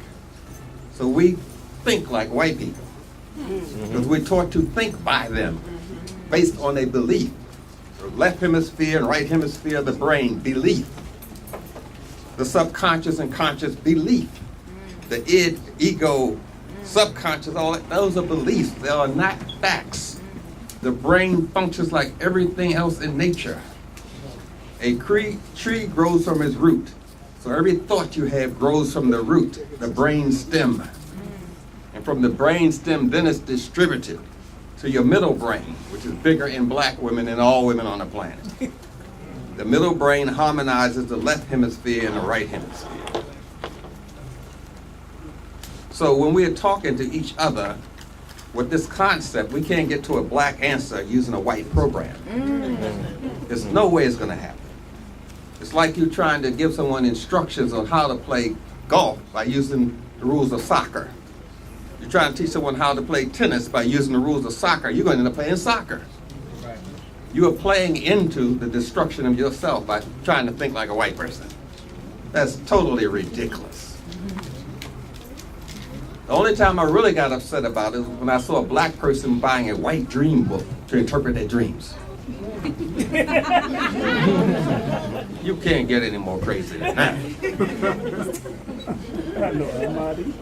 So I'm saying beliefs will not arrive you to the solution, not a European belief because it's based on their culture. Where do they come from? How did they behave where they come from? Why don't you know cave behavior and the cave social system? That's the foundation of their culture. But you don't know that. They are studying us. The Chinese, Japanese, they're in Egypt right now, studying us. But we don't study them. It's like getting in a boxing match with Muhammad Ali blindfold. It's stupid. But we were trained to be stupid. And stupid doesn't come easy. You gotta practice that one. Every skill is practice. If you wanna be good at golf, you gotta practice. You want to be good at math, you got to practice. And if you want to be good at being stupid, you got to practice. Some people want to say, why did he lie to me like that? I said, he didn't lie to you like that. He was just practicing. Don't get all upset when a Negro lies to you. They just practice telling a lie. Every skill, no matter how dumb it may seem to you, is practice. They have learned us to be stupid about ourselves and about each other. How can you love yourself with a white program? How can you understand your mind using a white program? The mind doesn't function on the subconscious. There's no subway system in the brain. There's no subconscious. There's no alter consciousness. You can't expand your consciousness. You're not God. God gave you consciousness. You can use it better. God gave you smart. You can use it better. But a book, I write 8 of them. A book can't make you smart. No, it can help you exercise your smartness, but it can't make you smart. A book is not God. So we have to go back and redefine all of this stuff again because we've been following a belief system, and beliefs are based on culture. Look, we don't get it because there's something wrong with that person over there. Because we all think that we got it together, and that Negro is the one messing up the whole race. No, you just as crazy as Michael Jackson in your ooh own way. We all got it in us. We all got it in us. So we have to go back and redefine everything. Get it out of the beliefs of the Europeans and put it in our beliefs of Ma'at. Truth, justice, reciprocity. We got to define it from our culture and define our brain from our culture and our health from our culture. You cannot be healthy and cultureless. Culture defines everything for you. Chinese, you say, okay, they're just Chinese. No, they want to see China in every damn thing. That's Chinese clothing, because they want to see China in their clothing. That's Chinese music. They want to see China in their music. That's Chinese food. They want to see China on a plate. Now, Negro is a different thing. They want Italian food, Chinese food. They cannot define themselves by the food they eat. All the other races do that. Spanish food, Italian food, Chinese food, Negro food. Negro food, you know what I'm talking about. You call it soul food. But you're missing the whole thing. Our ancestors ate over 30 herbs with that soul food. Over 30 different wild herbs they ate with the big foot, with bunions and corns. You're not eating the wild herbs that they were eating. You don't eat poke salad. You don't eat dandelion salad. They made a ham, you know? They put honey on the ham because the worms want to eat the honey. The worms come up to the surface, eat the honey, and they put cloves in it, and cloves kill the worms. That's where you get this honey-baked ham from. Put the honey on it, the worms want the honey, come to the surface, you put cloves in that ham, cloves kill the worms. You're not doing that. You eating naked pig feet. You need to put some cloves in that stuff. Put some cloves in that oxtail that's been up an ox ass all day. Soul food, give me a break. But the thing is that I'm trying to say, if you can't connect it to culture, you don't know what you're talking about. You got to connect this stuff to culture. Ring around the roses, pocket full of posies. Achoo, we all fall down. Get poor circulation, get rosy cheeks, and your veins burst in a circle around your cheeks. Then you go into a cough spasm, and you fall down. But if you didn't know that, you'd say, oh, just a children's story. No, it's defining death. To teach your children death is ridiculous because you're not connected to culture. Fee, fi, fo, fum. I smell the blood of the Englishman. Oh, yeah. Jack went up the beanstalk, which is symbolic of the penis. And Jack is symbolic of the sperm, and touched that egg. Do you know this story? He took the egg and he stole it and ran. And the giant put a curse on him and called the devil Fee, Fi, Fo, Fum. It's an incantation calling the devil to destroy Jack. But if you don't connect that story to culture, it's just a story. See, the whole thing is to get you. Oh Lord, did I say something? Jesus on the main line. He didn't pay his cell phone bill. Another subject. So what I'm trying to say is we have to go back and connect things to culture in order to understand it clearly. That's all I'm trying to say. If you can't connect it to culture, forget about it. I wrote the history of cave culture in this book. Hand me a book, please, Jaman. Nutricide. Yeah. Nutritional Instruction of the Black Race. Thank you very much. This one has what they did in the caves. Where they get this mentality, you think that white people think like this. This tells you where it comes from. You have to know their history to know your history. If I want to understand how the Haitian black people behave, I study French. I study the French people. I want to understand how the black people in Brazil behave, I study the Portuguese. I want to understand how the black people in New York behave, I study the Jews. This is one of the biggest slave ports of the Jews. This and Savannah, which had the largest slave auction in history. The Jewish slave guy, Santiago, who built the first synagogue in America, was from here. Sold slaves. It's in Providence, Rhode Island, by the way. You just want to see a monument to your destruction. Thank you very much. But nonetheless, I'm not here to beat on anybody. I know we all have struggles, you know what I mean? I know some of us are still addicted to masturbating. I understand these things. A lot of us are very handy. I understand that. We all have challenges, you know that. So I'm not here to beat down anybody. I'm here to give you a better understanding so you can you can survive the black experience. Yeah. Please. So, we don't have a subconscious. We don't have id and the ego and all these other Greek fantasies based on some childhood Greek fairy tale. That's not psychology. That's Europeans practicing their culture. That's Europeans practicing their culture on you through math. Because there are only two things you can do in math. Add and subtract. No matter how difficult it is, you can only do two things. Add and subtract. So they just reflect that culture in mathematics, in biology, and chemistry. The stuff that scares you. That's just them talking about how white they are. See, when you have a cave, you don't invite your friends in. Say, this is my cave.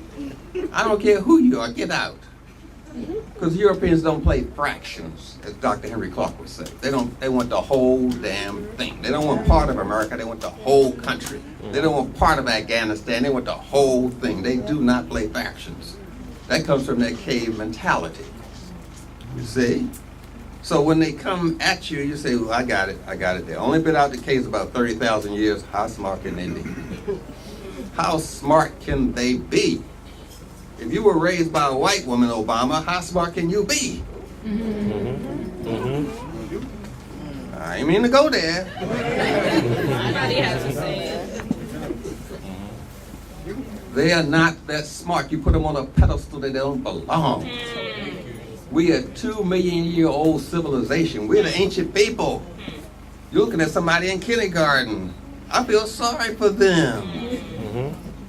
The ones that are in the cemetery, that is. So nonetheless, it's an old African story. So you're black and you scrape your skin, you see that pink under there? So when the white people came and the missionaries turned around and said, why do black Africans are crying about these white people? Why are they crying? We're crying because we don't know what they did that God didn't give them any skin. You see? It's a whole nother mentality when you're looking at things through your culture rather than through theirs. It's a whole different mentality. So, I'm saying that they are not going to share anything with you. It is no way that an eagle's going to take advice from a turtle. There's no way. It is no way that the Europeans are going to listen to you, give them advice. Eagles listen to eagles, snakes listen to snakes, bats listen to bats. And you talking around trying to explain something to white people? You crazy? Only people can change white people is white people. That's all I'm trying to say. Only people can change white people is white people. The only bird can change an eagle is another eagle. This is the laws of nature. I'm not making this stuff up. It's very sad. Now I'm gonna define something by culture. You go to a funeral and you see this coffin come out, and it's people carrying the coffin, and they dump the person in the grave. And we know the healthy way to do this is to use 95% water and 5% potassium and heat it up and boil it kind of, and then the flesh will dissolve. And it won't contaminate the earth or anything. Doesn't cost $6,000 or nothing. Just potassium and water. Heat it up and the flesh will dissolve. You don't contaminate the earth or nothing. That's the way to do it. If you're gonna bury somebody, bury them 4 feet under the ground, and that way they can rot and give their nutrients back to the earth. But we're going into this whole thing from their culture with this funeral ceremony, you know, and the coffin, and these guys that carry the coffin, I forgot what they called. Oh yeah, Paul. We need to bury Paul. Paul bearers. But in our culture, it was symbolic. You were in your sarcophagus, which we can call coffin, and the people carrying the coffin, they had one person symbolizing Ma'at, they had a hawk head. You see, and this funeral was for the children to understand that you have achieved things in your life. You achieved balance, harmony, reciprocity, and that's why they're carrying the coffin. But since you're not looking at it through African eyes, you know, they're pallbearers. No, that's the symbol of what this person achieved in their life. You see? Balance, reciprocity, and the different animal shapes and different colors for these symbols of words I'm using. Balance and harmony and reciprocity. Are you still with me? Because the whole purpose of the funeral is for the children, to educate them. That's what it was for. And the children can relate to these colors and the hawk head and all these different animals that they're carrying the coffin. But you're looking at it through white eyes and you're missing the whole thing. They stole that from you. Just remember one scientific thing. If they got something, they stole it. Ice cream invented by you in America. The car industry that Ford stole from Greenfield, Ohio, invented by a black man. Everything they got, they stole. That's why you in America. You stolen property. I don't want to upset none of these runaway slaves. I'm just trying to say we got to go back and Sankofa, attach culture to things so we can see it clearly, so we can understand our problem. Because our problem is that we have been chauvinized. Science is controlled by men. Chemistry is controlled by men.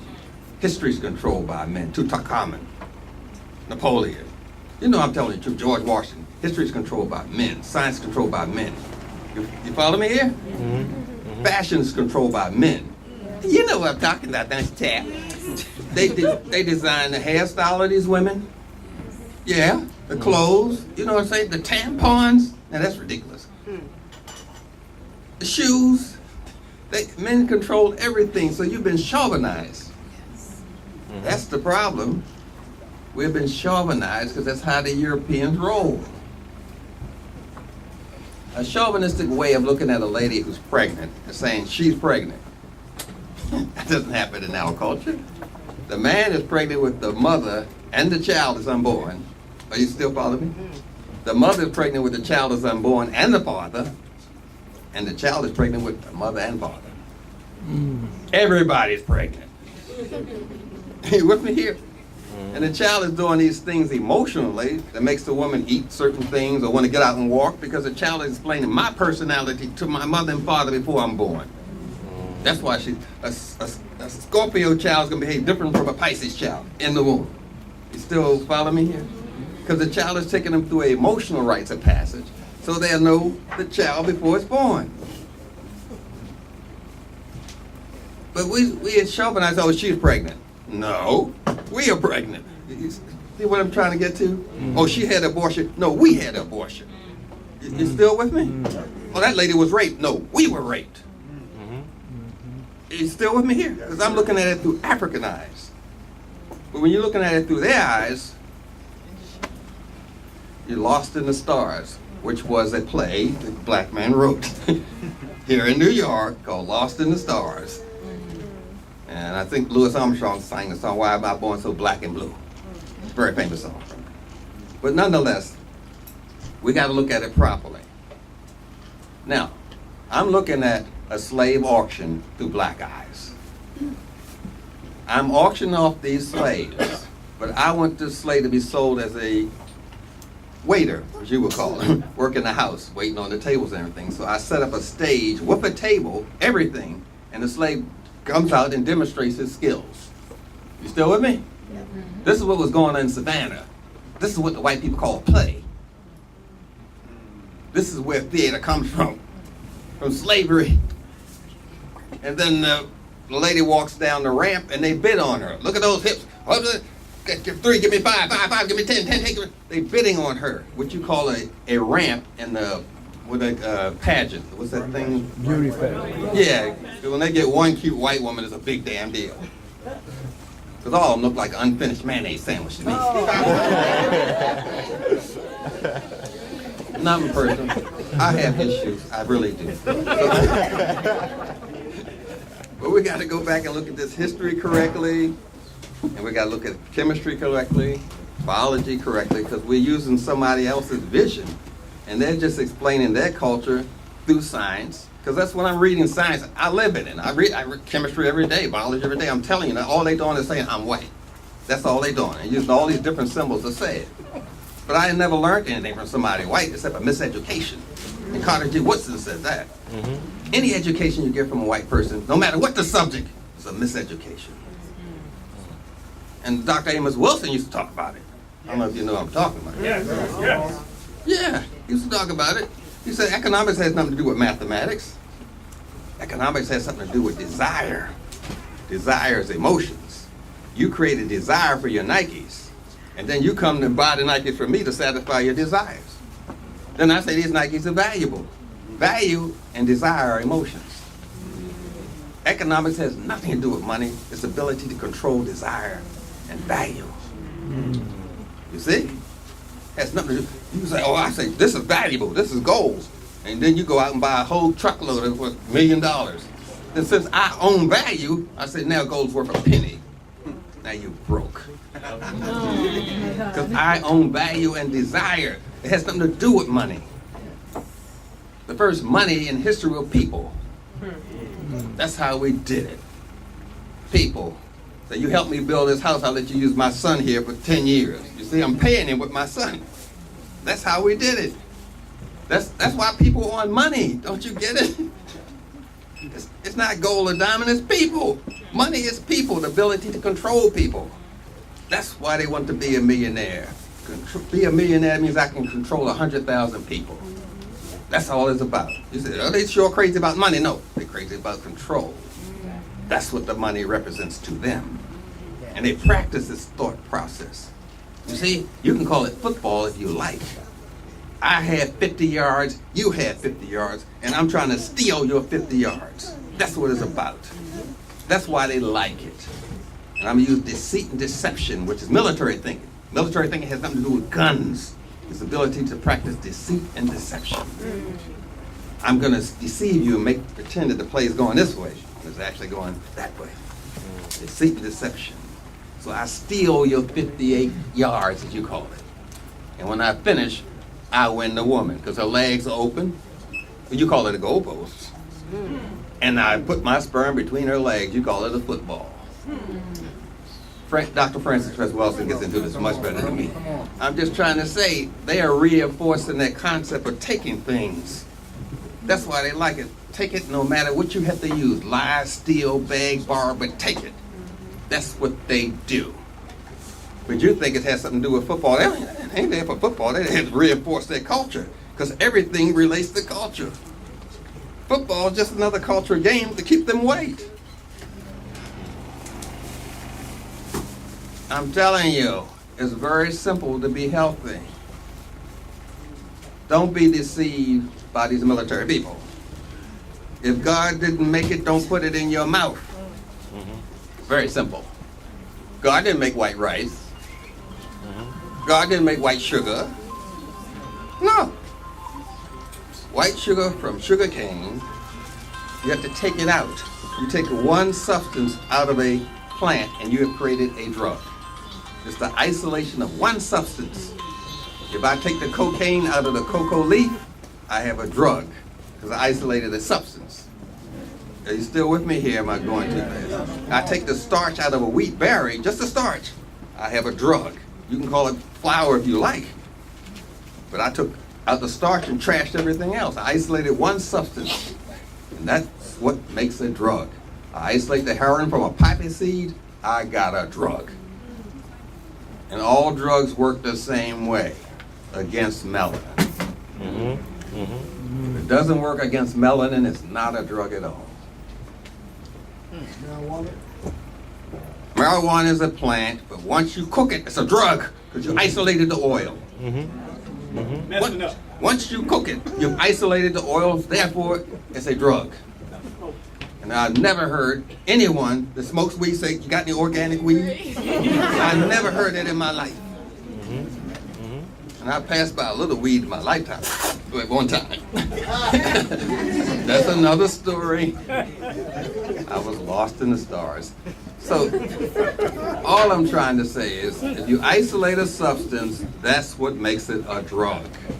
If you take the sugar cane, take the sugar out of it, you've isolated the sugar and left the wheat and the protein and the vitamin B and vitamin, you left all of that and just took out the sugar.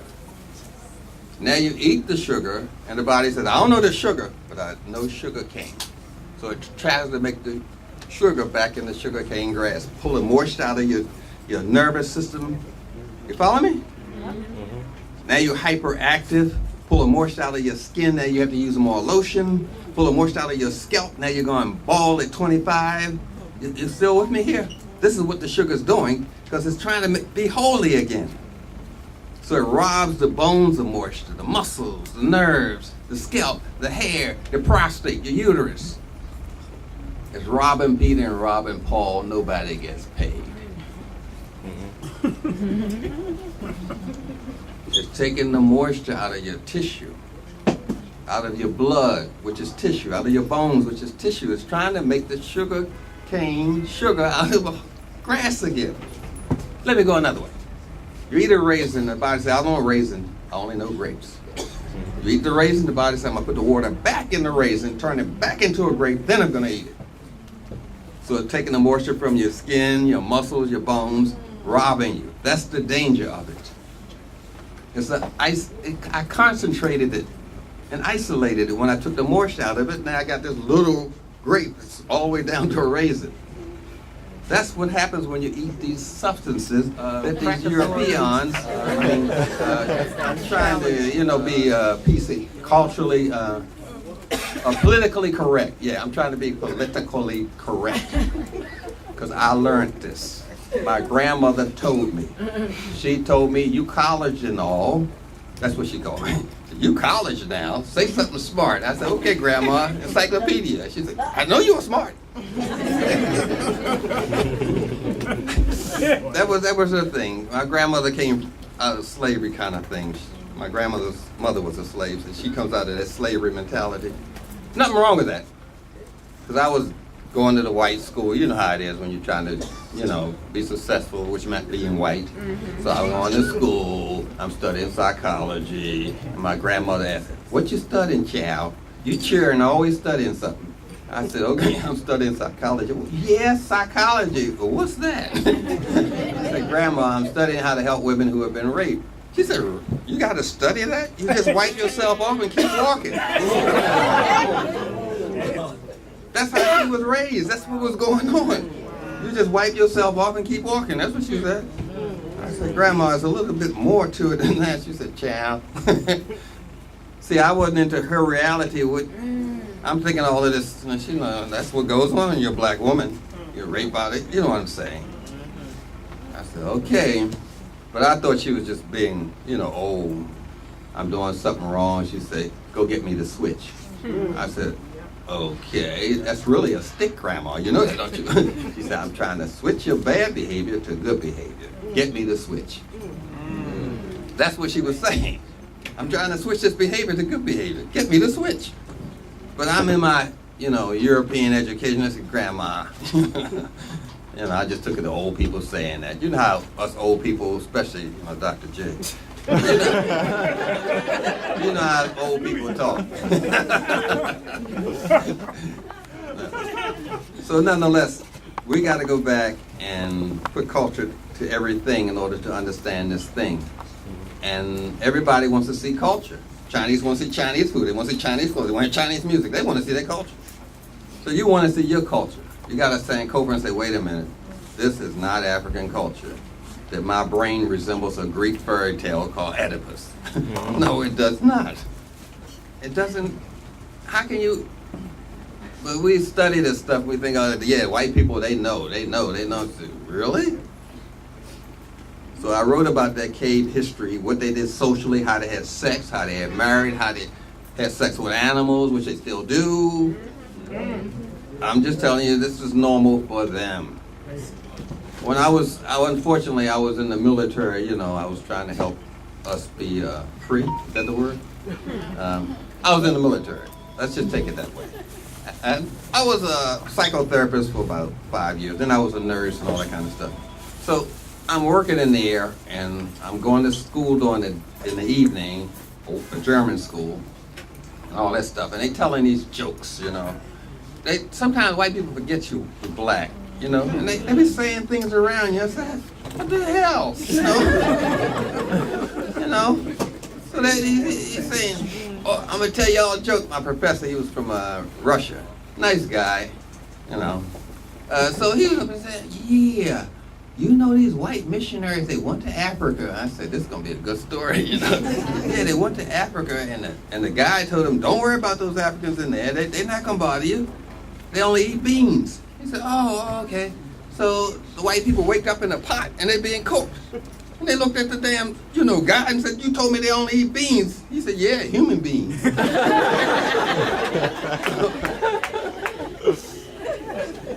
just saying, you got to look at where these people are coming from with these stories. Everybody else, I said, damn, I can't even do that without potato salad.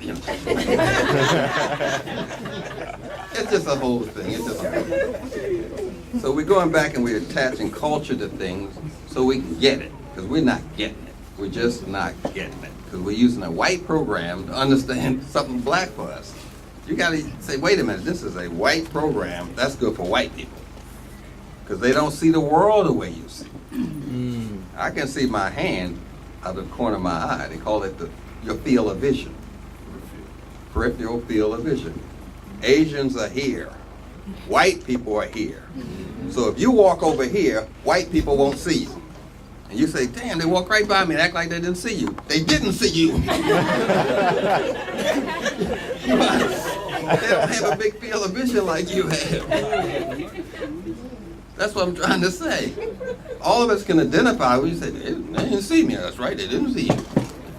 That hair sure smell like dog when it's wet. No, the chemical name is ammonia and sulfur. Because white people have more ammonia in their body and sulfur in their body than you do. You only smell it when their hair gets wet. Ammonia is a tricky chemical. If you heat it up very hot, it will freeze. Then you see white people out in the winter say, why are they wearing them short pants? It's cold out here. They got ammonia. You make them cold, they get warm. It's the chemistry. You'll be smelling their hair and say, oh, damn, it smells like a dog. That's sulfur. They have sulfur in the center of their melanin. You have selenium in the center of yours. It's physiologically impossible for a white person to come from a black person.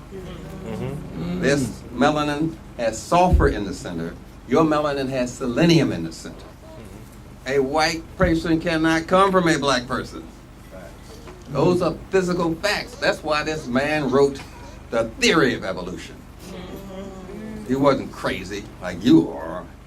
Of course, we know the Jews control science anyway. Darwin's a Jew, Einstein's a Jew. They control everything. You can't get out of school unless you bow to Darwin. Your paper guy say in evolution in some way you ain't getting out of school. I'm just telling you. That's where they get the phrase "I'll be a monkey's uncle." Because they thought you came from a monkey. You follow me? Well, I'll be a monkey's uncle. I'm saying, yeah, you are. You're white. I'm saying we know this kind of thing, so it's just a matter of using the vocabulary to trigger this knowledge, but you already have it. You know there's something wrong with people. They come, wherever they go, it's a trail of blood. You know that. They come here, they exterminate the American Indians. You know I'm telling you the truth. You gotta know that there's something wrong with those people. You say white supremacy, but white supremacy is a belief. The thing is white domination. White domination is supported by the belief of white supremacy, which is defended by white racism. I'm telling you how it's socially constructed. First, they want to dominate. And to dominate, you have to have a belief. White supremacy supports the domination of you. You follow me? White domination, white supremacy, white racism. White racism supports white supremacy. And white supremacy supports domination. They want to dominate. They don't want part of Africa, they want the whole damn thing. That's why the French are over there, the Chinese over there, the Europe. You know I'm telling you the truth. Because they want to dominate. And you up there talking about, oh, it's white supremacy. No, it ain't. You chasing the tail.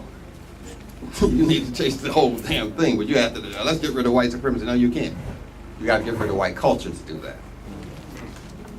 And you can't change white culture, only white people can change it. Only an eagle can change the behavior of another eagle. You still with me here?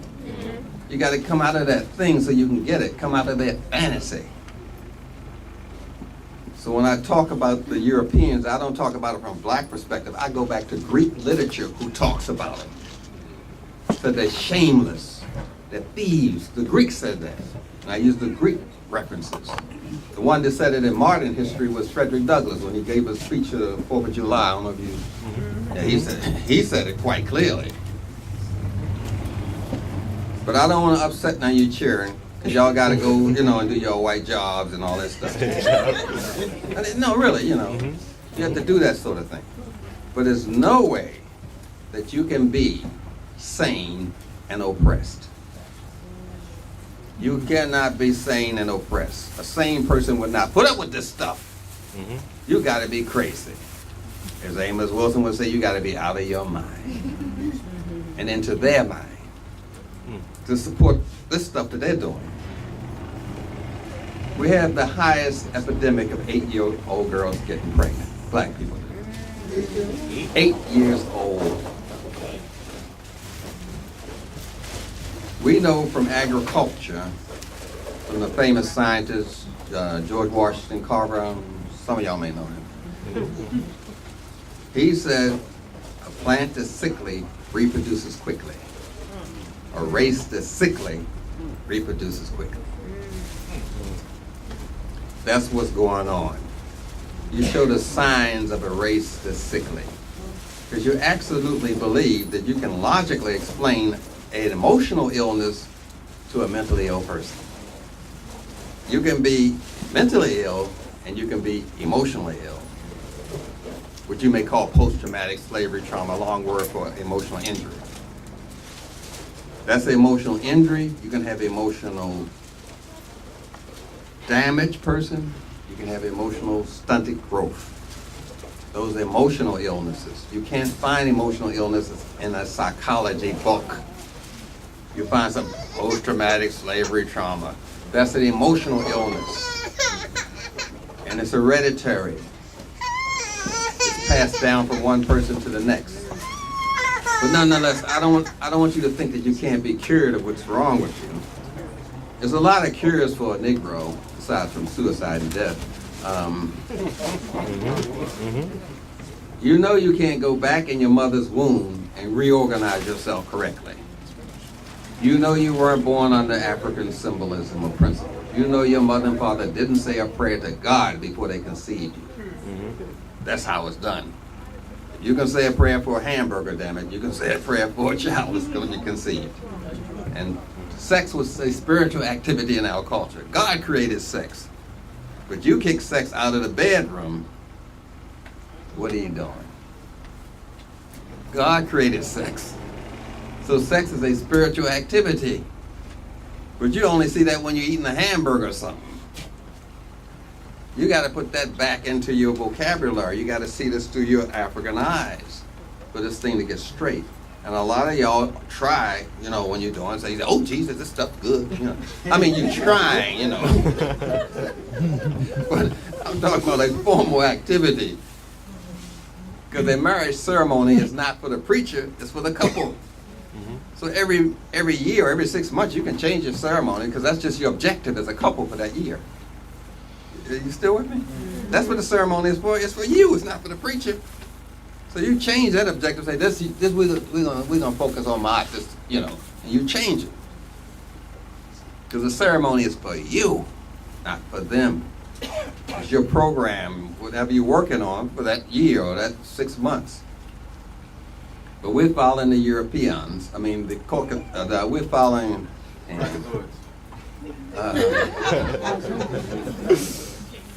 Not cracking so I'm trying to be politically correct. Y'all trying to get me back into my Ghettonese vocabulary. You know I'm a Ghettonese. So we, yeah, colonizer. I go for that. But we're just trying to get it together here. So all I'm saying is that you can't change all of this stuff in you. So all you can do is create the condition where your children can change it. You're trying to create the condition.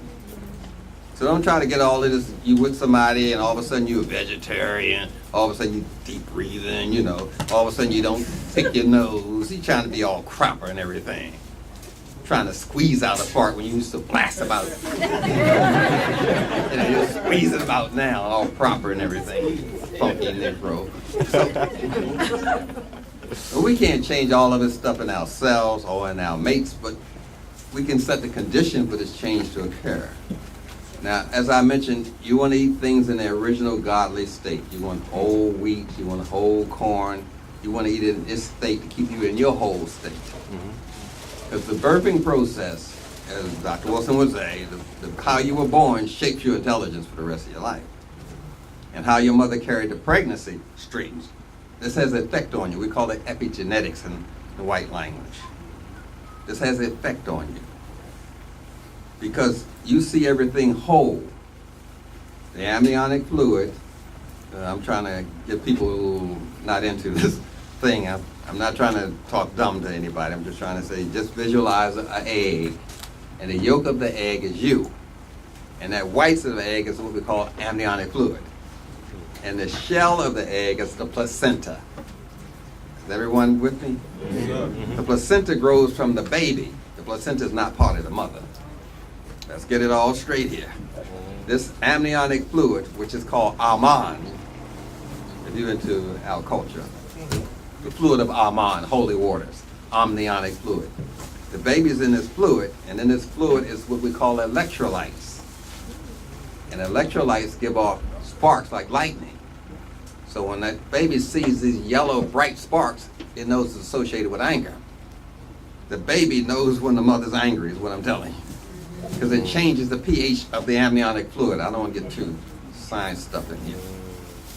Is everybody kind of where I'm at? Yes. So the baby can see anger, and the baby drinks the fluid so the baby can taste anger. The baby can touch the fluid so the baby can touch anger. And electricity makes sounds so the baby can hear anger.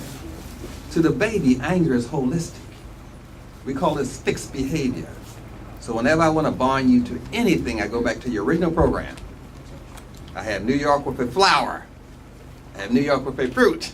I have New York with an anthem. I have New York with a flag. That's how I bond you to New York.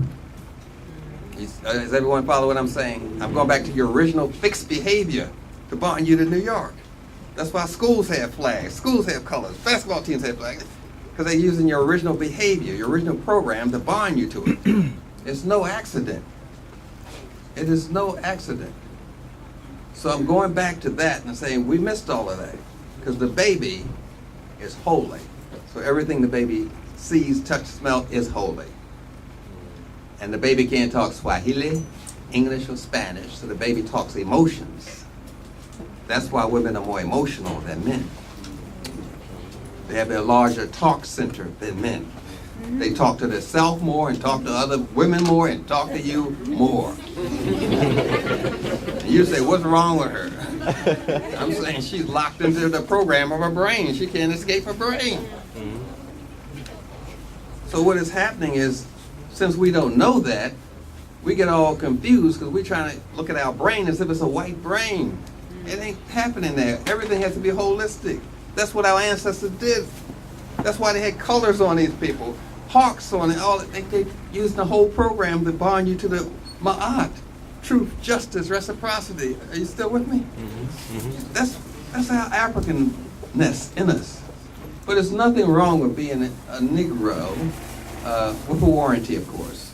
Because when your warranty runs out, they get rid of you. Ask Bill Cosby. Facts. He was all right for a while there. He was one of their favorite Negroes. You know that. But he was under warranty. His warranty ran out. That's all. Negroes come with warranties. Yeah. It's going to happen to Steve Harvey, too. Warranty going to run out.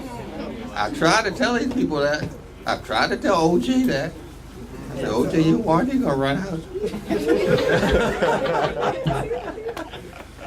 You know how it is. I didn't mean to go there. All I'm just saying, you can change things in yourself, but do not expect your friends to change in the same level that you change. That's called an incremental theory. Incremental theory is that you're going to grow, everything part of your body is going to grow at the same speed at the same time. But sometimes your finger grows faster than the other finger. The incremental is a theory. Are you still with me? So a baby wakes up to a new body every morning. The hand grew and the other hand didn't grow. So they go to eat and they miss the whole damn mouth and they say, ah! You say, why are you hollering like that? The food tastes good. The baby said, because I grew a bigger finger overnight. And because they don't grow in increments. That's a theory of the Europeans. So we tortured our children because their foot grew, one foot grew bigger than another. They walking and you see nothing in front of them, they fall down. You say, damn, why did the kid fall down? You're just perplexed at the whole thing. You say, because this foot grew bigger than the other foot and I couldn't manipulate, so I fell down. So they sitting at the table screaming and hollering. You say, what's wrong with you? The food's good. What's wrong? Ah! Because you don't understand their program. Because you didn't go through your rites of passage, which is a German term, has nothing to do with African culture. It wasn't a rites of passage, it was a school. You went to school to be an adult. You know that. You went to school to be a carpenter. You know that. You went to school to get married. You know that. That was just natural for our ancestors. Say, no, you want to be an adult, go to school. Europeans call it rites of passage. You still with me? Because there's no such thing as a teenager in African culture. That was invented by white people. There's no such thing. We didn't have 13, 14. We had 10 and 1, 10 and 2, 10 and 3, 21, 22. We didn't have no 13, 14. Where'd that come from? White people. Because they want to extend childhood, you know, make you more dependent. It's a whole other subject about them. It goes into that whole titty thing. Now, you know I'm telling you the truth. Because in food science, we have to duplicate the titty. We call it a mouth feel. Yeah, we want the skin to be kind of hard and what comes out soft. You call it Krispy Kreme donuts. Follow me? We want that cream to come out of that titty. Sometimes we put whipped cream and then we put a nipple on top. You know I'm telling you the truth. You're going around looking for titties everywhere. You know I'm telling you the truth. The first thing a baby sees is that big circle around a woman's nipple when they're breastfeeding. So that children like circles. Look at Mickey Mouse the rat. Big circle ears. You never seen no rat with no circle ears. They're trying to appeal to children, so they put a circle on there. Look at children's cartoons. Circles everywhere. Big eyes, circles, because they like circles. So we go back to the original program. So we have horses running in circles, cars in circles. Are you following me there? We just know how to bond you to things because we know the program. You don't know it because you're studying their fantasy instead of the reality of it all. That's it. What? You did good. That's Let's it. give it up for Dr. Yeah, that's it.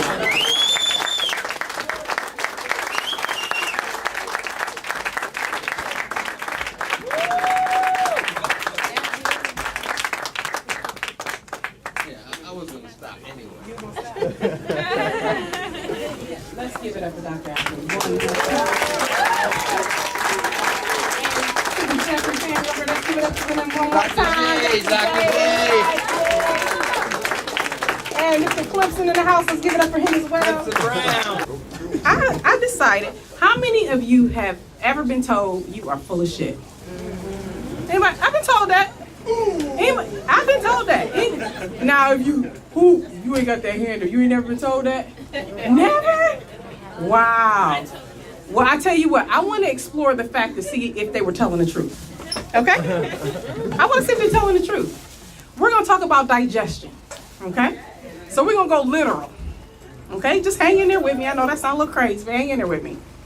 From 12 to 8 is the time that you should actually eat your foods. 12 noon to 8. How many people eat after 8 o'clock? Raise it high, we family up in here. Okay.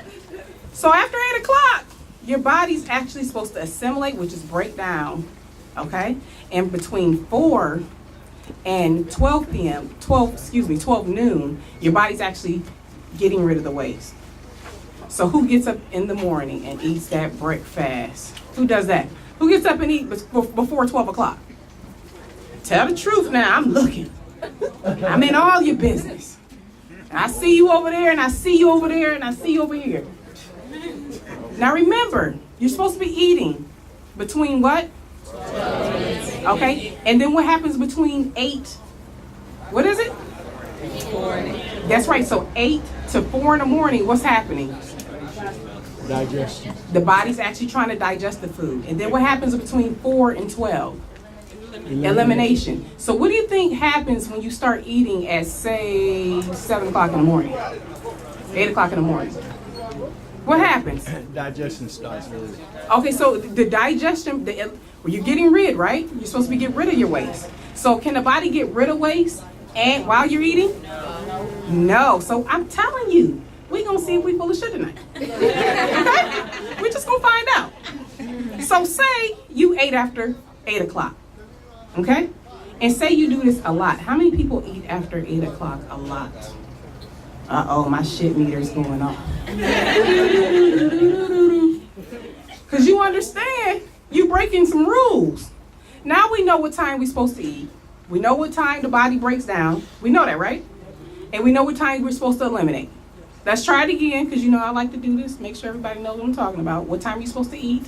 What time does the body process the foods? This is a black African family. It's right, you guys are right. And what time do you get rid of your waste? 4 to 12. So I want you to remember when you start putting something in your mouth, whether you violating. Now let's talk about what you ate. I'm just going to deal with the meat eaters for now, vegetarians. Hold on. Meat eaters in the house, can you raise your hand? Come on, now don't be shy. Put your hand up for that chicken. Come on, represent. Okay, so now, when you're eating meat, do you properly combine your foods? Do you eat meat with vegetables? All the time? All the time. Y'all getting awful quiet for meat eaters. Okay, but I tell you what. If you eat meat with vegetables, it starts at 4 hours to digest it. It starts for 4 hours to digest it. You got it? And where my meat eaters at? I feel like I ain't talking to nobody. Yeah, don't hide. Come on, I want to see you. Okay, so if you eat meat with carbohydrates, what's carbohydrates? Rice and peas, starch, potato. What else? Caribbean food, ground provision, yum. I know I'm speaking to somebody's heart right now. If you eat meat with a carbohydrate, you have just now gone to 2 to 3 days to digest that meat. So I'm trying to see if you're full of shit or not. You can tell yourself. I ain't saying it. Okay? And we've all been full of shit at some point of our life, right? That's right. Okay? So, you ate meat, then you ate the carbohydrate, and guess what else you violated? You drank at the same time. How many people eat and drink at the same time? Okay, so you know what meter is going up. What meter is this? Okay, you don't have to say it, but we know it. Yeah, you're right though. She said it, I didn't say it. Okay? Now I want to talk to the vegetarians. So you ate your vegetables, and vegetarians seem to get self-righteous sometimes. Anybody ever met some self-righteous vegetarians and vegans? Well, I'm a vegetarian. I'm vegan. And I'm like, okay, but you eat carbs all day long. Potato-tarian. Yeah, potato-tarian. You know we can make some words up. I'll take that one. Okay? So we got some potato-tarians in the house. Starchitarians, that too. Now that's getting a little more college with it. So you're eating a lot of starches. Okay? Starches turn to what? Sugar. Have you ever seen a fat vegetarian? Yes. Now how in the hell did that happen? It happened from sugar, right? Now we're talking about digestion. So now we're talking about most vegetarians will say, well, I can eat rice and peas, right? But it's wrongly combined. It's wrong. Why is it wrongly combined? Use your African minds. It's too starchy. Now you are supposed to have 15% protein, 15% raw fat, and 70% what? Vegetables. Okay? So if you had a plate full of rice and a plate full of peas, because you know that when they give it to you, they usually give you a little bit of meat, but it's a whole bunch of rice. I'm like, well, damn, look at that. Okay? So you're eating a lot of starch. Where is your protein? Where's it at? What's the building block of a cell? Protein. So you wonder why you're not healing. You ever been in a situation where you maybe sprained an ankle or hurt some part of your body and it's just taking you a while to heal? Because you don't have the elements that's essential inside the body for the body to actually heal itself. But I want to go back and see if you're full of shit, though. I think that's a more appropriate conversation for right now. So if you're eating vegetarians, what time do you eat? Who are my vegetarians? Come on, get self-righteous with it. I'm vegetarian. Okay, what time you eat? You eat early? Okay, so if a vegetarian starts to eat at what time would be a violation? Anytime before what? 12. Anytime before 12. So say you eat at 10. Okay? What are you supposed to be doing between 4 and 12? Eliminating. Now I want to start talking about, now we're going to get, this is a family reunion. You don't have to feel embarrassed. If you see somebody with a camera up, just don't put your face in it. I want to know how many bowel movements we kicking out in a day. Okay? Are we at least having, and you know what, you only have to raise your hand, just like blink your eye.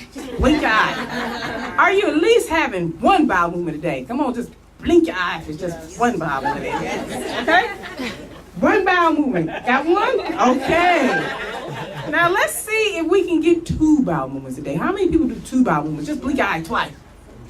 Okay, I'm looking. Okay, blink, blink. Oh, I'm getting some damn stares like. Okay, let's see if we can get 3. Now, if I can get somebody to get 3, OMG. Can I get 3? Can I get 3 blinks? Oh my, wow. Wow. All right, I got another 3. Can I get a 3 blink in the back? Can I get 3? Can I get a 3 blink? All right. We don't have that many 3 blinks, okay?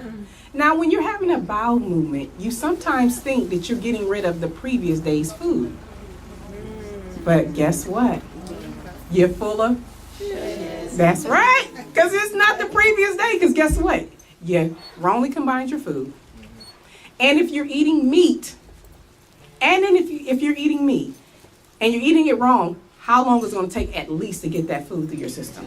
2 to 3 days, right? So if you eat meat every day, and some of us eat meat more than once a day, what happens to meat? Meat putrefies, right? Have you ever smelled a fart on somebody who eat meat? Don't it smell like somebody died? And then they try to act like they didn't do it. They look at you. You're like, wait a minute, that was not me. Okay? That's a bad fart. Because you smelling how many days worth of bile in that colon. Okay? Now, I know this is a shitty conversation, but we got to have it. Okay? Now, when it backs up for so long, where does it go? It sticks in your colon, but it's stuck because it's shit in there, but like for so many days and weeks. She said years. That just scares me. In years, where does it go? It goes in your colon, but it goes out, right? You start to go this way. You know when people hold down here and they say, oh, my stomach is hurting. This ain't your damn stomach. Your stomach is up here. Your intestines is down here. It means it's a shitty situation. That's what that means. I hope y'all forgive me. I usually don't use profanity that often, but I'm just having fun today. Okay? Thank you. So it doesn't come out within, now we know what digestion is now. If it doesn't come out within how many hours? It's from what time to what time? 4 to who? 4 to 12? So let's, come on, use your toes. 8 hours. I heard it. If it doesn't come out within 8 hours, then it's going to the next day. Now, how many of us, when you don't have a bowel movement, you just stop eating and wait for it to come out? Oh, hell no. How many of us do that? You do that? You say, I have not had a bowel movement yet. I'm not eating nothing. You ain't eating nothing. What if you get hungry? You gotta be like, I got it. Come out, because I'm hungry. A lot of us will say, I'm about to eat. Okay? We don't count how many meals we get based upon the bowel that's actually coming out of us. And if you really think about it, you really should. Yep. If you have not had a bowel movement, and I know this is a crappy situation that we're in right now. But if you ain't had one in like 1 or 2 days, you in trouble. Okay? And what would be the logical thing to do if you have not had a bowel movement within a day or 2? Stop! Stop eating! Stop eating! Stop! Okay? And then what should you do after you stop eating? Drink water. Liquids! Drink some water. Okay? And then, and some people do that and it still don't work. Then what can you do? Herbs, baby. What herbs will push it out? Now, you know senna is a strong thing now. Now, that's a laxative. Don't go nowhere and after you done took some senna. You might fart and it might be something else. Okay? What's a little lighter than senna? But I'm not knocking senna because some people need senna. Okay? But I don't want you doing senna all the time. Because if you do senna all the time, guess what happens? The body says, to hell with you. I don't want to remove the waste myself. Just give me the senna. The body gets lazy. So what else can we use? Dandelion. Cascara. Oh, we got a cascara. Anybody ever take cascara before? Have you ever cramped? Yes. That's some cramping. It works. But that's in the family of that senna. Okay? You cramp. And then you better be close to that toilet because when it comes, it's not waiting for you. You better be ahead of it because it's coming. Okay? But you can do okra, right? Okay. You can do flax seeds, right? What else? Prune juice. Who juice? Prune. Oh, girl, I got a prune juice story. Can I tell y'all a prune juice story? Because we talking, this is a shitty conversation anyway. I had someone here from out of the country. And we were in Whole Foods, and I was getting juice. Dr. Africa was getting juice, and he was getting juice. So he was like, this prune juice looks good. So me and Dr. Africa looked at him and said, he must not understand. He was like, no, you probably should get something else. Oh, no, I got an iron belly. I can drink this juice. And we're like, okay. So we're in Pittsburgh, Pennsylvania. He drinks the juice in Pittsburgh. We get to the first pit stop, and guess what? The iron belly didn't come out the toilet for the next, 6 hours. Okay? He drank the whole thing. He turned it up. He took it to the head. Isn't that what they say? work, but you need to really understand how things move on your system. Okay? So yes, prune juice works as well. Now, there has been people who haven't had a bowel movement. They get them every 3 days, every 4 days. Some people get them once a week. Now, when it's not coming out through the proper channels that it should come out, where is it going to start to come out? It's going to come out the what? Have you ever smelled shit coming out of somebody's mouth? Those are the people that want to get right close to you and be like, hey, I got a question for you. Oh my God, okay. Go answer your question. You try to back it up. And when you back it up, they come forward and say, yes, but I don't want anybody to want to know. It's a secret. Right there. Okay? That bile comes from your intestine like sewer gas and comes out through your mouth. It's not normal to have breath that is offensive. It's not normal. And I know somebody in here has dated somebody with some shit smelling breath before. Tell the truth. No, I'm just playing. Ain't going there. I'm just playing. In event you start smelling it through your mouth, what do? You said chew some gum. You said you call them on the phone. So after you done chewed your gum, and don't talk, you told them be silent.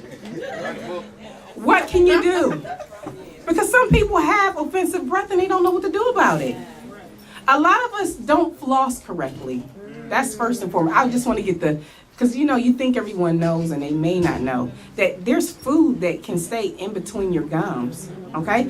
And meat, when you're eating meat, you know how after you get done you always want to stick your finger, the black things go, that was good.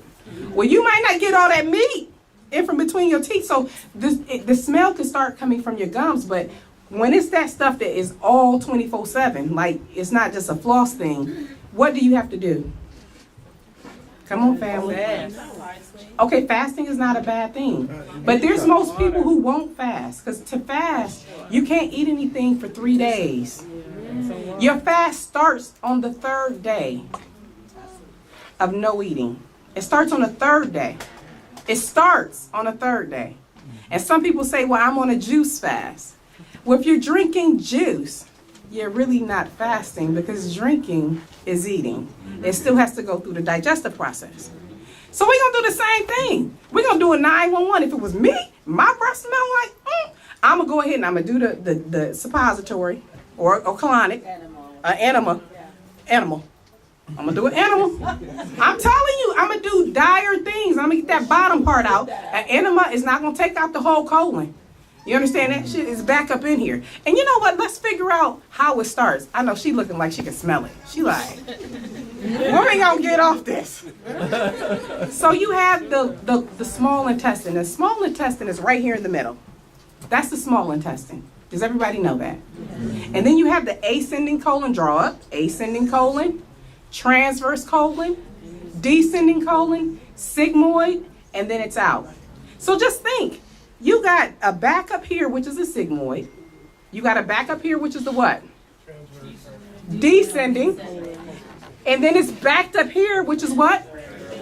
The transverse, and it's backed up here, which is what? The ascending colon. This is a problem. And a lot of people say disease starts in the colon. I mean, I feel them. I won't say I completely agree, but you definitely gonna get some disease if you don't figure that out. Passing gas a lot is just not normal. I mean, I just want you to just blink your eyes on the inside. How many of us have a gas problem? Just bat your eyes, on the inside, because you don't want to put your business out there. You don't want everybody to know your business.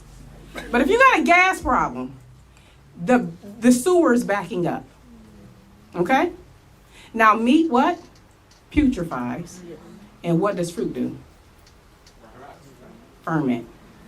So what does fermented fruit do?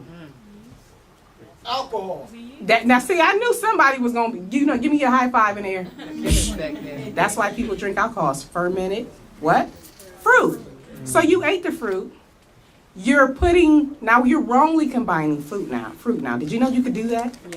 Because some of us put apples with melons. You know, how many of us do a fruit salad? Yeah, don't? You done had a fruit salad? You okay? Anybody else done had a fruit salad? Keep it real. It's only 2 people in here that had a fruit salad. Okay, so when you get this fruit salad, do you say, I'm just going to eat the melons? Or do you take a Scoopy and put it in a bowl and eat all of it? It doesn't. Citrus fruits don't combine with what? Melons. Bananas. You got to keep them in the same family. So say you combine them and you ate them. Now it's a conflict in the colon. So what's going to be the conflict? Gas. And okay, now she said acid reflux. Let's talk about acid reflux. The body digestion is supposed to start in the stomach, where the stomach takes off the lining of the food. Is that correct? Then the only place that digestion takes place completely is in a duodenum. Can y'all say duodenum? Thank you. So the duodenum is connected to the stomach. Now, if your food passes the duodenum, then guess what? It doesn't get digested. So if you put meat and carbohydrates together and it went to the duodenum, which one is the duodenum going to digest? The carbs. Why do you think it's going to just? It's easier. So it's going to get what to pass? The meat. So the meat goes and then to the colon, right? And so then the colon has to heat up. We talking about acid reflux. The colon has to try to do something that was supposed to be done in the duodenum. You understand that? And you're doing this all the time. Then you wonder why you can't eat spicy foods. You can't do this and you can't do that because you've done so much violation with your food combining. You understand that the body's now starting to fight back. Okay? So it's actually heating up. And it's going back up through the digestive tract. You understand that? Okay, so how many of us really feel like we push right now? You feel like everyone's shit? Are we getting this shit worked out? Are we? Because we need to get this worked out. Okay? So the next time somebody try to tell you full of it, you tell them, you full of it. Because I had my bowel movement this morning. Okay? Between what hours? Before 4 and 12. When somebody try to give you when you guys get together and you want to commune with each other, and y'all want to have like that family get together and that breakfast, and y'all get the eggs and the bacon and the grits, you know what? You better look at it and say, I don't know. This is a shitty situation I'm in right now. I want to eat with y'all, but this right here, I shouldn't be eating. Everything is about decision making. Everything is about decision making. You don't need me to tell you you're full of it. You don't need me to do that. You need to tell yourself, I will be full of it if I do this. Okay? That's the revolution. The revolution starts inside the body. Because once you start feeding the body good foods, then you can think well. How well do you think you are thinking if you're full of it? Have you ever just not been able to use the bathroom and think about how that felt? I know everybody in here at least once have said, my goodness, my bowels have not moved yet. I mean, you can't even think right. And here come the revolution. And what you doing? Worried about a bowel movement. Ain't nobody got time for that. So we have education now. So when those little ones come to you, nieces and nephews and sons and daughters and grandmothers and grandfathers, whoever it is that you have around you, and they start to complain about pains down here, what's the first thing you're going to think of? And be nice. Be nice. You're going to say, baby, I think you're full of it. We're going to have to do something about this. Okay? So are you ready for this revolution? You understand that if you don't get it out of you, it's going to hurt you. It's going to hurt you. Why do you think they want to give you colonoscopies every year? Why? Because they know what you eating. KFC, Burger King. You got cheese, pizzas. They know what you're eating. So they can just about time it. They know that this nigga is not having a bowel movement. Okay? They telling you to come in and get a test because they need that test as a reason to cut on you. And you walk in there like the lamb and say, well, the doctor done told me. Well, you don't need the doctor to tell you tonight. I'm telling you. If you continue to eat the wrong way, the body will punish you immediately. And it'll come through your breath. It'll come through your underarms. Some of us are just funky. You understand? Because the waste is trying to leave. If the waste can't come out through your urine and your bowel, it'll come out through your sweat. You know, sometimes it's just the funk is just too much. I mean, sometimes you be like, oh, I can't even stand the smell of myself. And some of us been stinking for so long, we can't even smell ourselves no more. Killing everybody. You be like, I know you smell, and they don't. Then they want to give you a hug. We got to do something about this, okay? I love y'all. We're family. I don't want you sitting in front of somebody with a white coat and acting like this is new information. This is not new information. You should have learned this as a child. But I missed it. I didn't get it. Man, I've been full of shit for a long time. Okay? They say you got to talk about yourself first. But if you don't take hold of yourself, you're going to put yourself in a situation to put your hands into people who don't give a damn about you. Okay? And then your family members, they just sit there hopeless and helpless. They can't help you. You know, you're sick and they got all this stuff. They put the sugar and water in your veins. What does sugar do? Robs your body of moisture, right? If you need moisture in your body and they putting sugar in there, what's going to happen to the colon? It's going to dry up like a desert. You understand that? So they just going to continuously hurt you. So I think I done beat the shit out of you. I think you understand. I send my love, my concern, and my care to each and every one of you because it's you who's going to make a difference. You're going to go home and you're going to be able to affect the people that you're around. I'll never see your cousins. I'll never get a chance to see your aunties. I won't be the one sitting around that dinner table. But you can start having a conversation at least. Are you ready for the revolution? I said, are you ready for the revolution? All right, well, thank you so much.